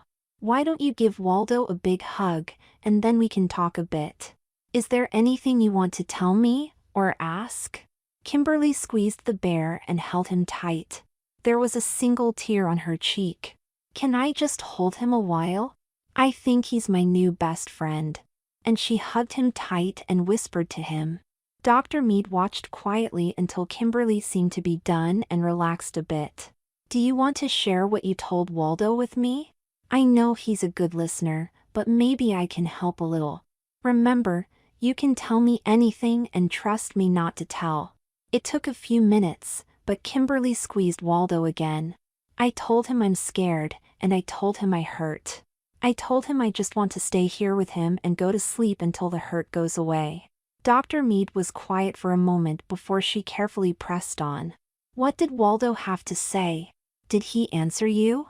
There were more tears as Kimberly answered. He told me not to be scared, the hurt would pass, and he'd protect me. I told him I just want the hurt to go away. Dr. Mead was surprised, but not shocked by the way Kimberly attached herself to Waldo. He represented someone who was completely removed from her situation and totally safe. Waldo was someone who she could hold on to, someone who would be there when she needed him, comfort her when she needed it, listen to her no matter what she had to say, and be completely non-judgmental. While he couldn't supply the solution, he could be a good tool in the healing process. Kimberly was guided through relaxation therapy with Dr. Mead, including Waldo in the process. They spent a couple of hours together, and then Kimberly climbed into bed with Waldo by her side. Sleep well, little one. I'll make sure you're up in time for dinner. Would you like me to send your mother in for a bit? Kimberly nodded and rolled on her side, pulling Waldo into a hug. By the time Lisa walked in, Kimberly was slipping off to sleep. Lisa pulled the sheet up over her and kissed her cheek. I love you, baby. She slid the chair over next to the bed so she could be right there, just in case. At 7:30, Dr. Haas stopped in to check on both Kimberly and Lisa. Kimberly was sitting up and Lisa was brushing her hair. Glad to see you two up and going. How are you feeling, Kimberly? Did a little nap help? Gail and Stacy were worried, but I told them you'd be fine and maybe you pushed yourself a little too far today. I did invite them to stop by later this week and you would spend more time with them. Kimberly smiled, which was a good sign, and pulled Waldo close to her. I'd like that. Did you see who they brought with them today? His name's Waldo and he my new best friend. Do you suppose he could go to dinner with us? I'm kind of hungry, and I think I heard his tummy grumble. Is that okay? It was not lost on her mother or the doctor how frail, how fragile Kimberly appeared. She was like a little girl, lost and unsure of herself. She stood holding Waldo in one arm and taking her mother's hand. Come on, let's go eat. Maybe they have strawberry shortcake for dessert? While Kimberly and Lisa headed out the door turning towards the dining room, Dr. Haas was on the phone to the kitchen. There would be a place set for Waldo, and strawberry shortcake would be on the menu. Dinner was a treat for Kimberly with all her favorites: corn on the cob, cheeseburgers, French fries, and lemonade. Then to top it off, there was strawberry shortcake. Maddie joined the group for dinner, but served it as well, making sure that Waldo always got his share. In the end, they talked about flowers, because that's what Kimberly wanted. My favorite are daisies, but Waldo likes petunias. What are your favorite flowers? And she went from person to person asking. Everyone's choice was different, whether by accident or choice, each answer made her smile. Lisa chose roses. Dr. Lyle picked peonies, Dr. Haas chose orchids, Dr. Mead selected lavender and Maddie picked daffodils. Then they all discussed the colors and fragrance and how the flowers made them feel. It turned out to be an amazing conversation. There was no agenda, no pressure to make decisions, nothing to be proved, just a fun discussion lasting for hours. In the morning, Kimberly had recovered a bit and looked bright and perky when she and Waldo showed up for breakfast. As they ate cheese and sausage omelets, they discussed the plans for the day. Dr. Mead explained the options and possibilities. I'd like you to start getting more exercise today and get out in the fresh air. I thought we'd take a trip to the park and go for a nice walk. There are lots of flowers blooming and we can try and find new ones we didn't talk about last night. We can even feed the ducks and geese at the pond. There are lots of babies out with their mothers and fathers. How does that sound? The smile on Kimberly's face was a perfect answer, so Dr. Mead pressed. When we return, there is a gentleman who would like to talk with you and a lady I would like you to meet. This caused Kimberly's smile to turn to a frown, and she picked up Waldo from his chair and hugged him. Don't worry, Waldo can be there with you, and so will I. Detective Irons is from the prosecutor's office and he has a few questions he'd like to ask. It's important to have you tell exactly what happened. Gloria de Havilland is our attorney, and she is there to help you and support you. If you're not ready, we can postpone it, but eventually you'll have to do it, and I think the sooner you get past it the better it will be. What do you think? Are you up to it? Kimberly turned very thoughtful but looked a little scared. She turned to Waldo and had a brief conversation with him. When she was done, she turned back to face Dr. Mead. We'll do it. The trip to the park turned out great. Kimberly was joined by Dr. Mead, Lisa, and Maddie. They wandered the paths enjoying the warm spring air along with the beauty and fragrance of the flowers. They fed the ducks and geese and watched the babies swimming. They stopped for ice cream cones, and everybody chose chocolate, then wound their way back through the paths to the car. Back at New Horizons, they had a sandwich for lunch and then settled down in Dr. Mead's office, joined by Gloria de Havilland. Kimberly sat in a large soft chair holding Waldo on her lap. Gloria gave Dr. Mead a curious look and received a nod in reply. Okay, Kimberly, my name is Gloria and my job is to make sure you are taken care of and not pressured into doing or saying anything making you feel uncomfortable. If at any time you need to stop, you just let me know, okay? Kimberly looked at Waldo, then back at Gloria and nodded. Okay, we're ready. I think we'll be fine as long as he's not mean, 'cause if he is, we're leaving. I want to do this. I know it needs to be done, he just needs to be nice. As it turned out, Detective Irons was very nice. He was a family man and had 2 teen-aged daughters. All his questions we stated simply and straightforward, allowing Kimberly to answer however she felt comfortable. She ended up telling her story while he took notes and only asked more questions when he needed clarification or more details. The interview took a little over an hour and in the end, Kimberly was winding down. The detective thanked her and wished her well. We'll get you through this, don't you worry. It's my job to see this guy never hurts anyone again. After the interview, Kimberly spent a few minutes with her mother and then decided to take a nap. Her energy level was still low, and after the physical effort of the walk and the mental stress of the interview, she was exhausted and was soon sound asleep. Wednesday, her visitors were Principal Mathers and Mrs. Johnson, her guidance counselor. They brought her a giant get well card signed by every student in the school. They sat in the garden along with Lisa and talked about school and classes, and they gave Kimberly her final report card, straight as. Mrs. Johnson explained everything going on at school, giving her another card signed by all her teachers. The kids all want to throw a party for you, but I told them it's too soon. I told them to wait till fall and we'll have a welcome back party. Mr. Mathers handed her a large red folder. I thought you might like to have this. It's your diploma. Graduating with high honors. Congratulations. You're still welcome to come to the ceremony this Friday, but Dr. Haas told me you might not be up to it. Then it was Mrs. Johnson's turn again. She handed over 3 folders all embossed with the emblem of 3 different colleges. These are all scholarship offers. I received them yesterday and brought them with me. Your copies will probably be in the mail today, but I wanted to get them to you as quickly as I could.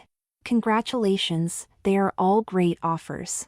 It was hard to say who was more shocked, Kimberly, Lisa, or Dr. Haas, who was sitting with the group.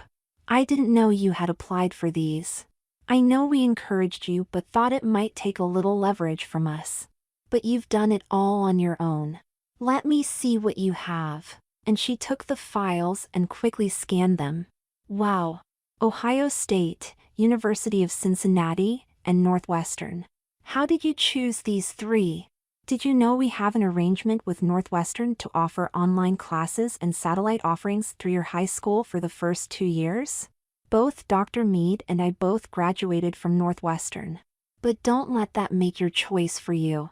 Let's all sit down and go through what they offer and make the best choice. More than anything over the past few days, this news perked up Kimberly. I was shocked when Mrs. Johnson told me I would be graduating this year. She helped me to choose the schools and fill out the applications. We sent out 6 altogether, and I hoped maybe one would work out. As for going to graduation, of course we'll be there. We wouldn't miss it. Lisa wasn't sure what to say, but she was thrilled beyond belief. I'd always dreamed you would go to college. This is amazing. This is a gift. Of course, you're going to accept, but where will you go? On Thursday, Gail and Stacy were back and Christy was with them. She was in tears when she walked in. She apologized over and over, but Kimberly assured her it wasn't her fault. Nobody could have seen this coming. I mean, everyone knows he is a self-centered idiot, but no one knew he would do this. The 4 girls decided to sit in the garden and enjoy the sunshine. Christy gave a little sideways look when Kimberly picked up Waldo, but Gail shook her head to keep her from saying anything. Once they got settled in, Stacy broke out her cell phone and the music started. As they listened to the music, they talked and gossiped like a bunch of old hens.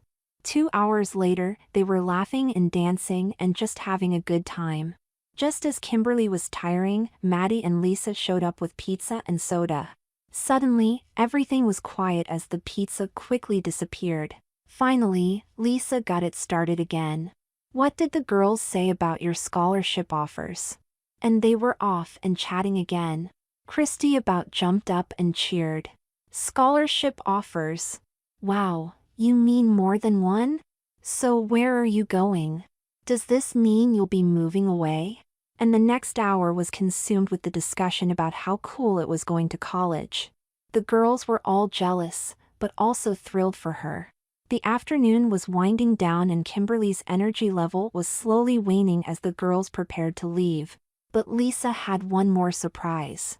Saturday afternoon, I'm throwing a graduation party for Kimberly, and you're all invited. In fact, why don't you see if there are a few other friends who might like to join us? It's going to be like a picnic, so it's casual dress. Friday was dedicated to getting ready for the graduation ceremony.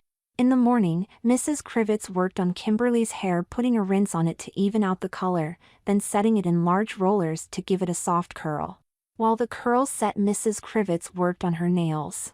As she sat, waiting for the polish to dry, Mrs. Turner and Lisa arrived with Kimberly's dress for the evening. It was both simple and elegant. It was a peasant-style dress with an off-the-shoulder design in dark burgundy with cream lace trim.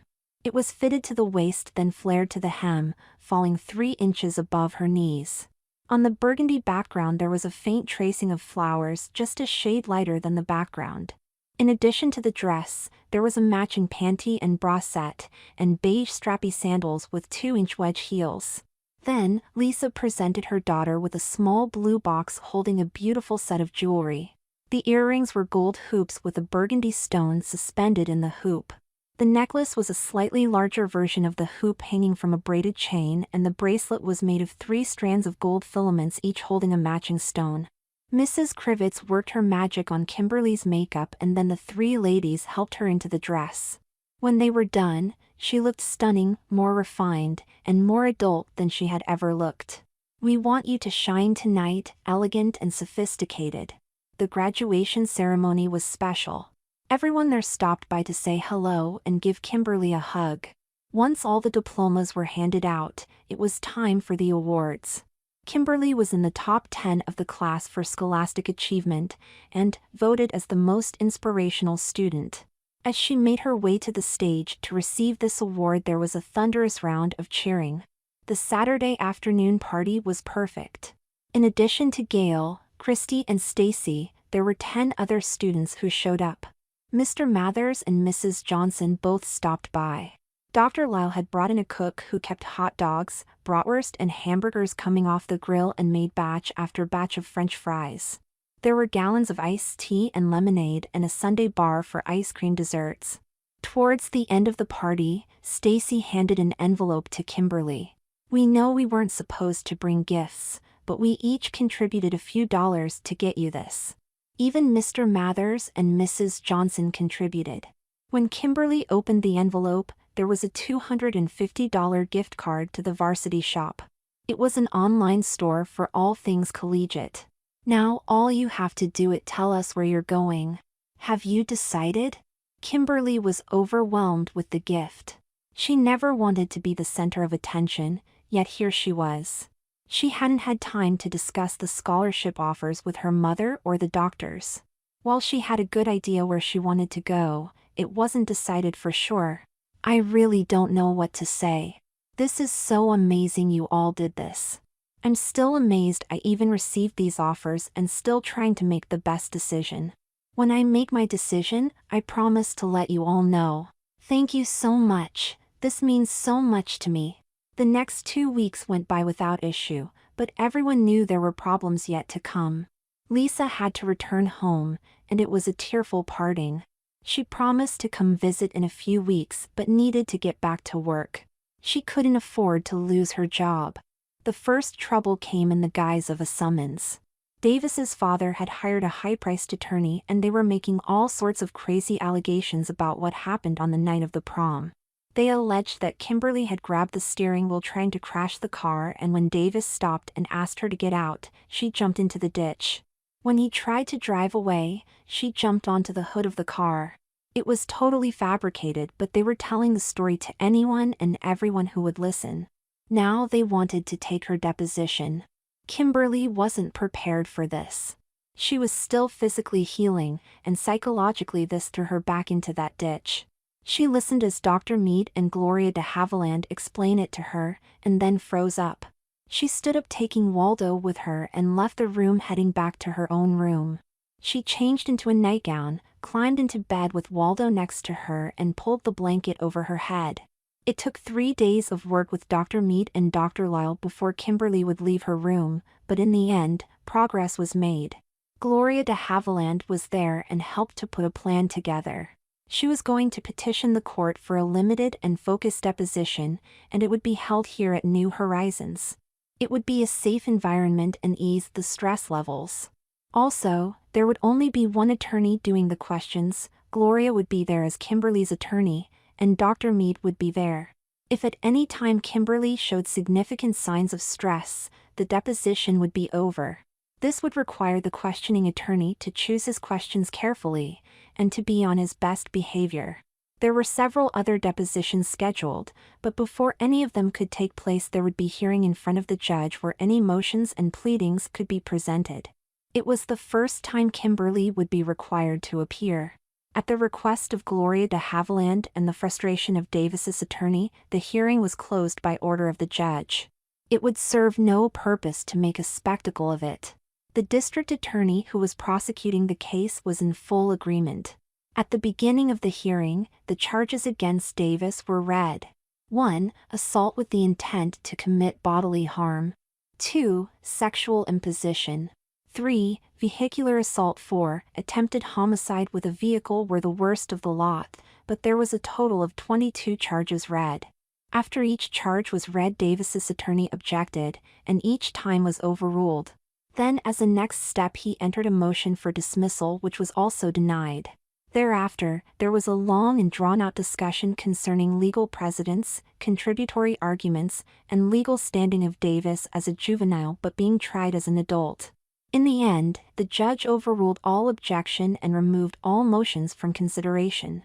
Once that was accomplished, there was a recess for lunch. When Kimberly, Waldo, and Dr. Meade returned for the afternoon session, the bailiff explained the judge was in conference with all 3 attorneys. They sat and waited and worried, wondering what was going on. It was another 2 hours before Gloria joined them. She had a serious look on her face as she sat with them. There has been a request made to negotiate a plea bargain in the case. Davis's attorney wants to bargain against the attempted homicide charge. He realizes they are in a precarious position and do not want to risk the mandatory sentence carried by this charge if they lose, which is probably a foregone conclusion. They have offered to plead guilty to the assault charges and the sexual imposition charge if the homicide charge and several of the other are dropped. Kimberly cowered a bit and pulled Waldo to her, but didn't say a word, so Gloria continued. With the deal and the reduced charges, the mandatory sentence would be reduced from 25 years to 15 years. But the big advantage is he would serve time at a minimum or medium security facility. With the homicide charge, he'd do time in a max security prison for at least the first 5 years. I think that alone scares the hell out of him. Sitting and listening, Kimberly reflected back on her sentencing and how scared she was. While she wanted Davis to be punished, she didn't believe the max security prison would serve any positive purpose. Davis might get knocked down a few pegs, but he might not survive. Gloria waited, and when Kimberly didn't say anything, she continued. The DA is willing to accept the deal, but the decision is really yours. He's not willing to accept the deal without your approval. Dr. Meade sensed Kimberly withdrawing and asked Gloria for some time to talk with her. What she needs to hear is what this means going forward. What happens today, and what happens in the future? What protections are in place for her? Then, she and I need to discuss things. Gloria sat across from Kimberly and explained. If you agree, I will let the DA know and he will prepare a modified set of charges to accompany the plea from Davis to be presented to the judge. It will take a day or two for that to be pulled together. So, for today, you'd be free to go home. There will be another hearing scheduled in a week or two where the judge will render his decisions. Since all parties will have agreed, it will be a formality. Typically, you would have to be there, but I can make it a condition of the agreement so you will not have to appear. Once the decision is rendered by the judge, Davis will be remanded to the custody of the county jail pending reassignment to another facility, typically within 30 days. When Gloria left the room, Dr. Meade looked at Kimberly and saw tears running down her cheeks. I know it's a lot to think about, but it puts an end to it all today. No more lawyers, no deposition, and no court appearances. I can't tell you what to do, but I want you to think about it carefully. It's a very big and very important decision. Hugging Waldo to her, Kimberly rocked back and forth as she considered her words, causing Dr. Meade to worry, but before she could do anything, Kimberly spoke up. I think he needs to be punished. He needs to learn a lesson, and I don't want him to ever hurt anyone again, but in some ways I feel sorry for him. It's easy for me to think back a few years and understand what he is probably feeling. I know he's scared. Waldo thinks he needs a spanking and to go to bed without dessert, but that's not enough. If we accept the deal, he'll be punished, and maybe he will learn. Maybe he'll learn. Dr. Meade sat quietly waiting, and Kimberly was sure she didn't hear the voice as it filled the room. You have done well. You have learned and understand compassion. The decision is up to you. Allow your heart and your brain decide and you will do the right thing. It took several minutes before Kimberly reacted. She pulled Waldo close and whispered to him, then waited. She repeated this several times, and each time she seemed to relax a little bit more. Finally, she nodded to Waldo and gave him a big hug. Kimberly took another minute to compose herself, then she looked to Dr. Meade. Okay. I'll accept to deal. It serves no purpose for me to hold out against it and allows me get on with my life. Chapter 13. Once back at New Horizons, Dr. Meade explained the deal to Dr. Lyle and Dr. Haas. They were all in agreement it was the best outcome possible. She and Kimberly then sat down and called Lisa to explain it to her. She was happy to hear how it worked out and was hopeful things would return to a more normal pace. So much had changed in Lisa's life over the past few years as she watched Kimberly transition into a beautiful young woman, but she worried where it was headed. Technically, when Kimberly entered college, they could petition the court to have her sentenced commuted. It felt like the appropriate thing to do, but she wasn't sure. She planned to speak with all 3 doctors and then with Kimberly. For Kimberly, the pace of life seemed to be escalating. Over a 2-week period, she did campus visits at all 3 schools. Dr. Haas joined her on the visits, and each of the schools treated them like visiting dignitaries. There were presentations on campus life, scholastics, social life, and the college experience. Each school had its own set of pluses and minuses, and it was a really tough choice. Kimberly had a methodical way of evaluating schools, making charts and notes and cataloging everything she discovered at each school. She was most interested in the academics but gave equal consideration to all the other aspects as well. In the end, her decision was clear, and she was ready to tell the world. She invited her mother down for the weekend to make her announcement. Lisa was sitting in Dr. Lyle's office with the 3 doctors, and it wasn't clear who was the most nervous. "I can't believe my baby will be off to college. I've adjusted to her being so far away, but this is different. She's all grown up and taking on a new challenge in her life, and I think it's scarier for me than it is for her." The 4 of them were waiting and discussing the schools and the option without having a clue, and anxiously waiting on Kimberly. When she did walk into the room, she didn't have to say a word. She was wearing a purple and white sweater with a large N embroidered on it. Northwestern was the winner. There was no denying the smile on Kimberly's face. "I believe the academics are equal at all 3 schools." So, it came down to 3 points. First, Dr. Mead and Dr. Haas both went to school there. "It means a lot to me." Second, I liked the campus. Not too big and not too small. Third, the campus is close to home, so I'll get to spend more time with Mother. With the decision made, the celebration began. The group was off to town for dinner, which included Dr. Haas insisting on a champagne toast. "Kimberly, we are all so proud of you. You have come so far and accomplished so much. You are an amazing and wonderful person, and we are all thrilled to know you and to call you friend." Dr. Haas was instrumental getting all the forms and paperwork completed. She was able to make arrangements for her orientation program in June so she could start summer classes online. They traveled to the school, picking Lisa up on the way, and spent 2 days with a curriculum advisor and an associate dean for academics.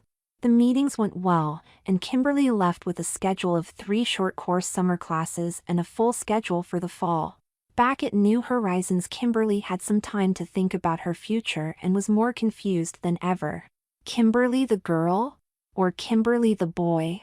She had to start thinking about which way she would go. She was not making a lot of progress when Maddie stopped by to visit. Maddie looked sad, and it was the first time Kimberly had ever seen her like this. "I don't know how to tell you this, but my time here is coming to an end. I'll be leaving next week and going to live with my Aunt Iris. My parents want nothing to do with me, but maybe sometime in the future they'll change their minds. You've become my best friend and I hate leaving you. I'll leave all my contact information with the doctors, and if you decide to stay in touch, they'll give it to you." At dinner, Maddie and Kimberly talked more, and Maddie dropped the final bit of info. "I'm going back to living as a boy. I've lived as a girl for 5 years, but I haven't become a girl. I have learned so much from this experience, but I know who I am and who I need to be." There were a lot of tears, and the girls hugged as they parted. They had grown so close over the past few years and leaned on each other when either of them felt the need for support. Sunday, Kimberly was sitting in the garden enjoying the afternoon sun and reading when Dr. Lyle walked out and greeted her. "Kimberly, I have someone here I'd like you to meet." When she looked up, there was a tall, skinny boy standing there with short, sandy brown hair, wearing a pair of jeans and a bark blue Henley. He looked afraid and unsure of himself as he held out his hand. "Hi, my name is Matthew, but everyone calls me Maddie." At this point, it all kicked in. "Maddie? Oh my. I can't, look at you. You're so handsome." She reached out and took his hand and pulled him into a hug. "I am so happy for you. You have been such a help to me and become such a friend. I'll give you some time to get settled in with your aunt. I can only imagine how difficult it will be for you, but I'm sure you'll adjust quickly. I'll send you an email and we can stay in touch. Hopefully, I'll get to come visit you. You'll be my friend always," and she dissolved into tears. Monday seemed so strange with Maddie gone. Kimberly had watched out her window as Maddie loaded his one small suitcase into the trunk of his aunt's car, and as they drove away, there was something which felt empty inside her. When she turned away from the window, there was a tear in her eye, and Dr. Lyle was there to meet her. "Do we need to talk?" Kimberly picked up Waldo, and they retreated to her office. The summer passed quickly, and Kimberly threw herself into her studies. The 3 classes were very introductory. Rhetoric review thankfully lasted only 2 weeks and was everything everybody hated about high school English. Concepts of composition was more interesting and focused on proper writing techniques for papers and reports and would certainly be helpful. But the best class lasted 5 weeks and was called Fundamental Understanding of Psychology and Sociality. It was subtitled Names, Terms, and Terminology of the Sciences. Kimberly had never thought of either psychology or sociality as sciences, but when she thought about it and how it was introduced, it made sense. She was completely fascinated with this class and was soon totally immersed. The biggest challenge facing Kimberly over the summer was preparing for her court hearing. Being accepted to college was the final criteria set forth by the judge, and she would have to appear in court for the final release. The question was who would appear in court. Kimberly the boy, or Kimberly the girl? Gloria de Havilland had filed the petition with the court and the date was set for mid-August, so there wasn't a lot of time. Kimberly took time to carefully consider her options, speaking with her mother and the doctors at length, but never asking what she should do. After all, it was her life, so it had to be her decision. Before she could decide, she felt she needed one more point of reference, and asked Dr. Lyle if she could contact Maddie. She needed to know how his life was developing and needed to ask if he had any regrets. Maddie and Kimberly exchanged emails, but they were all general conversation and pleasantries. But with Dr. Lyle's and his aunt's approval, they arranged to meet. Dr. Lyle and Kimberly headed out on Friday evening for the 100-mile drive. They planned to stay in a motel close to Maddie's aunt's house and be fresh and alert in the morning to visit. Saturday morning, after a quick breakfast which they both only picked at, they headed out to Aunt Iris's house. While Dr. Lyle was able to keep her composure, her nerves were stressed.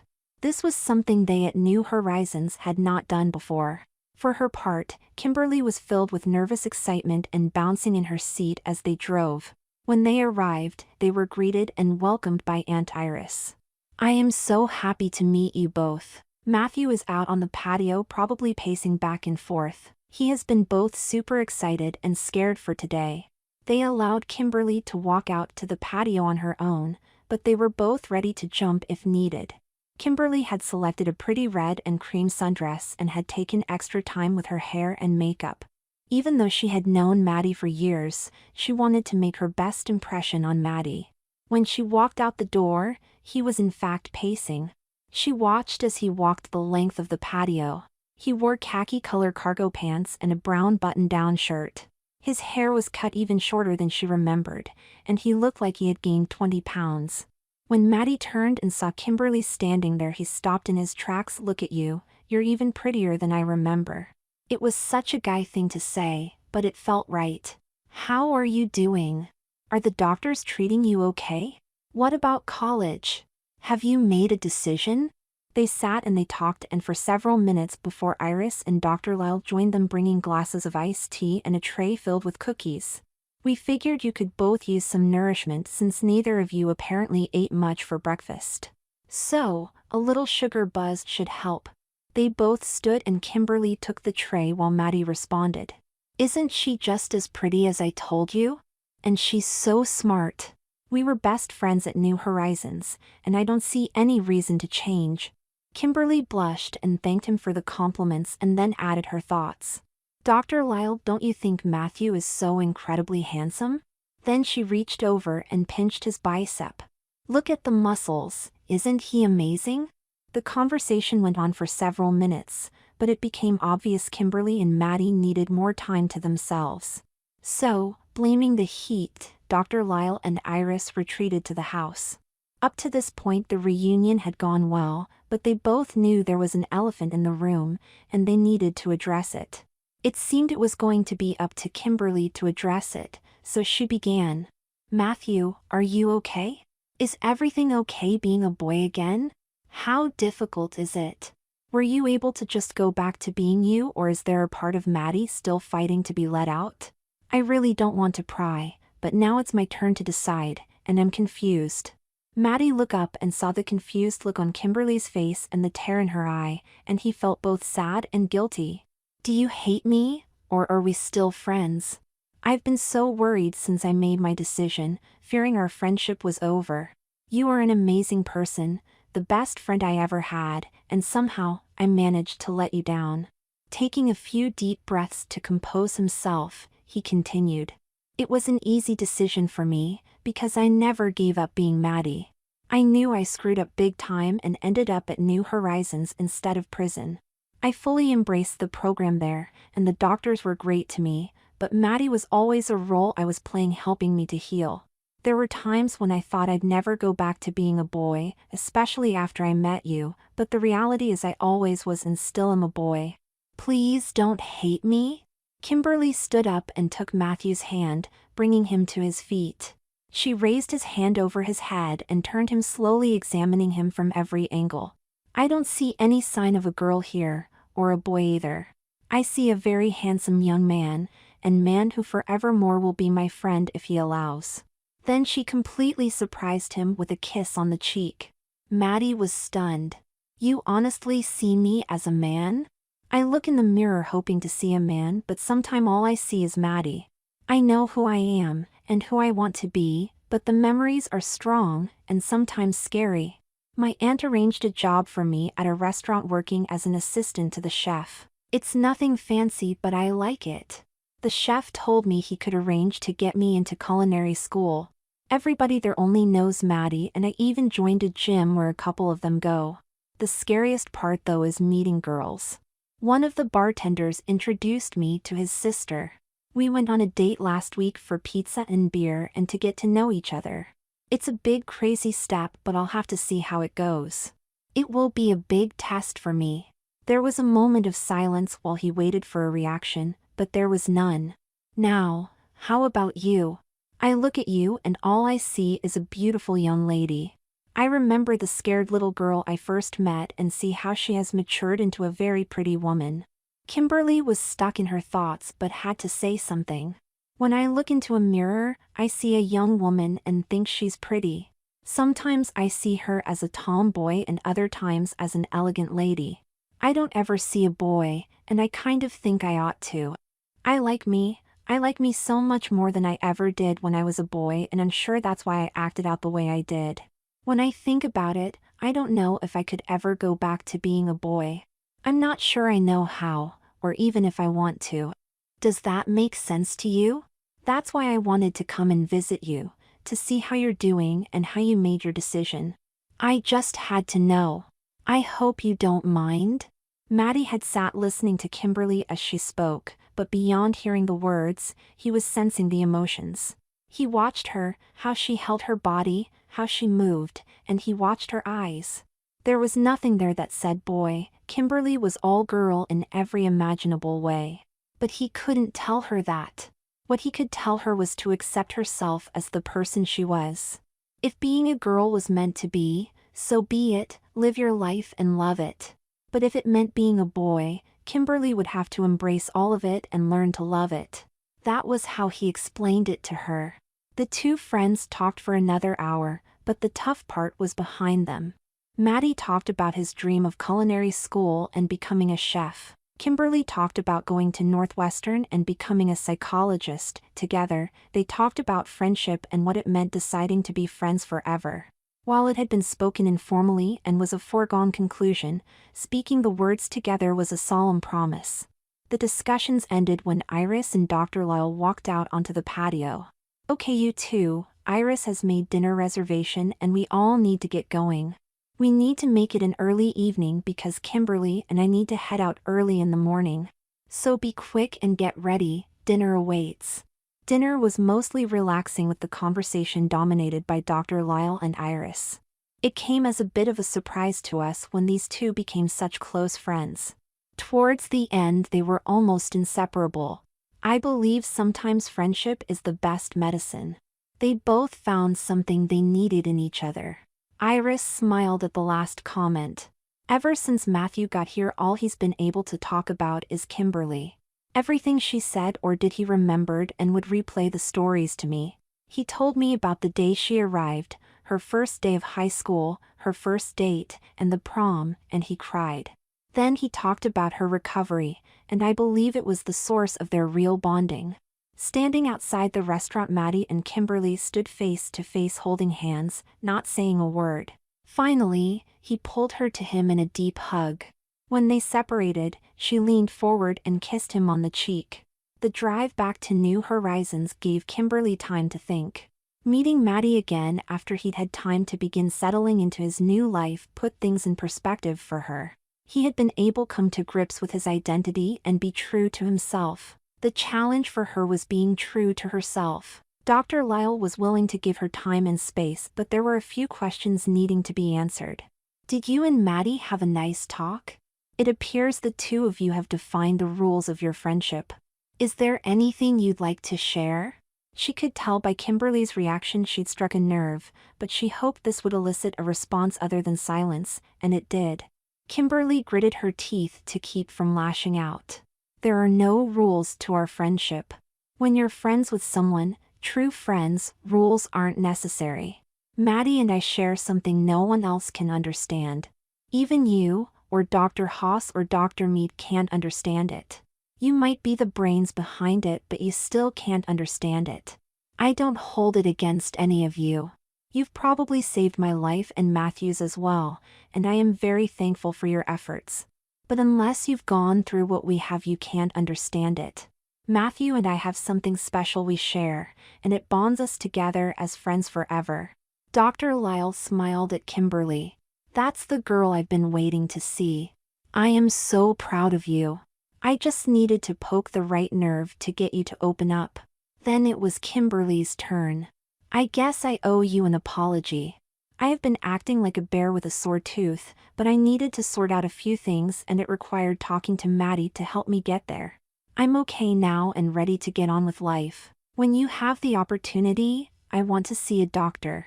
I need to discuss a few things, get some idea of how I want to proceed. I'm not in a hurry, but I need to start making plans. Later that night, lying in bed, hugging Waldo, Kimberly heard the voice return. You have done well and succeeded in becoming your own person. The future holds great things for you. Just trust in yourself and the support of the people who love you. If you do this, life will return to you many wonderful rewards. In the morning, Kimberly sat with all three doctors for breakfast. Although she had been getting through her days without Waldo by her side, he was there with her for breakfast. The doctors all read it the same way. She had something important to discuss. They enjoyed the meal, then it was time for Kimberly to speak. She whispered something to Waldo, then sat back for a minute. Then she nodded to him and turned to the doctors. I would like to go home for a while. Can you call Mother and let her know her daughter will be coming for a visit?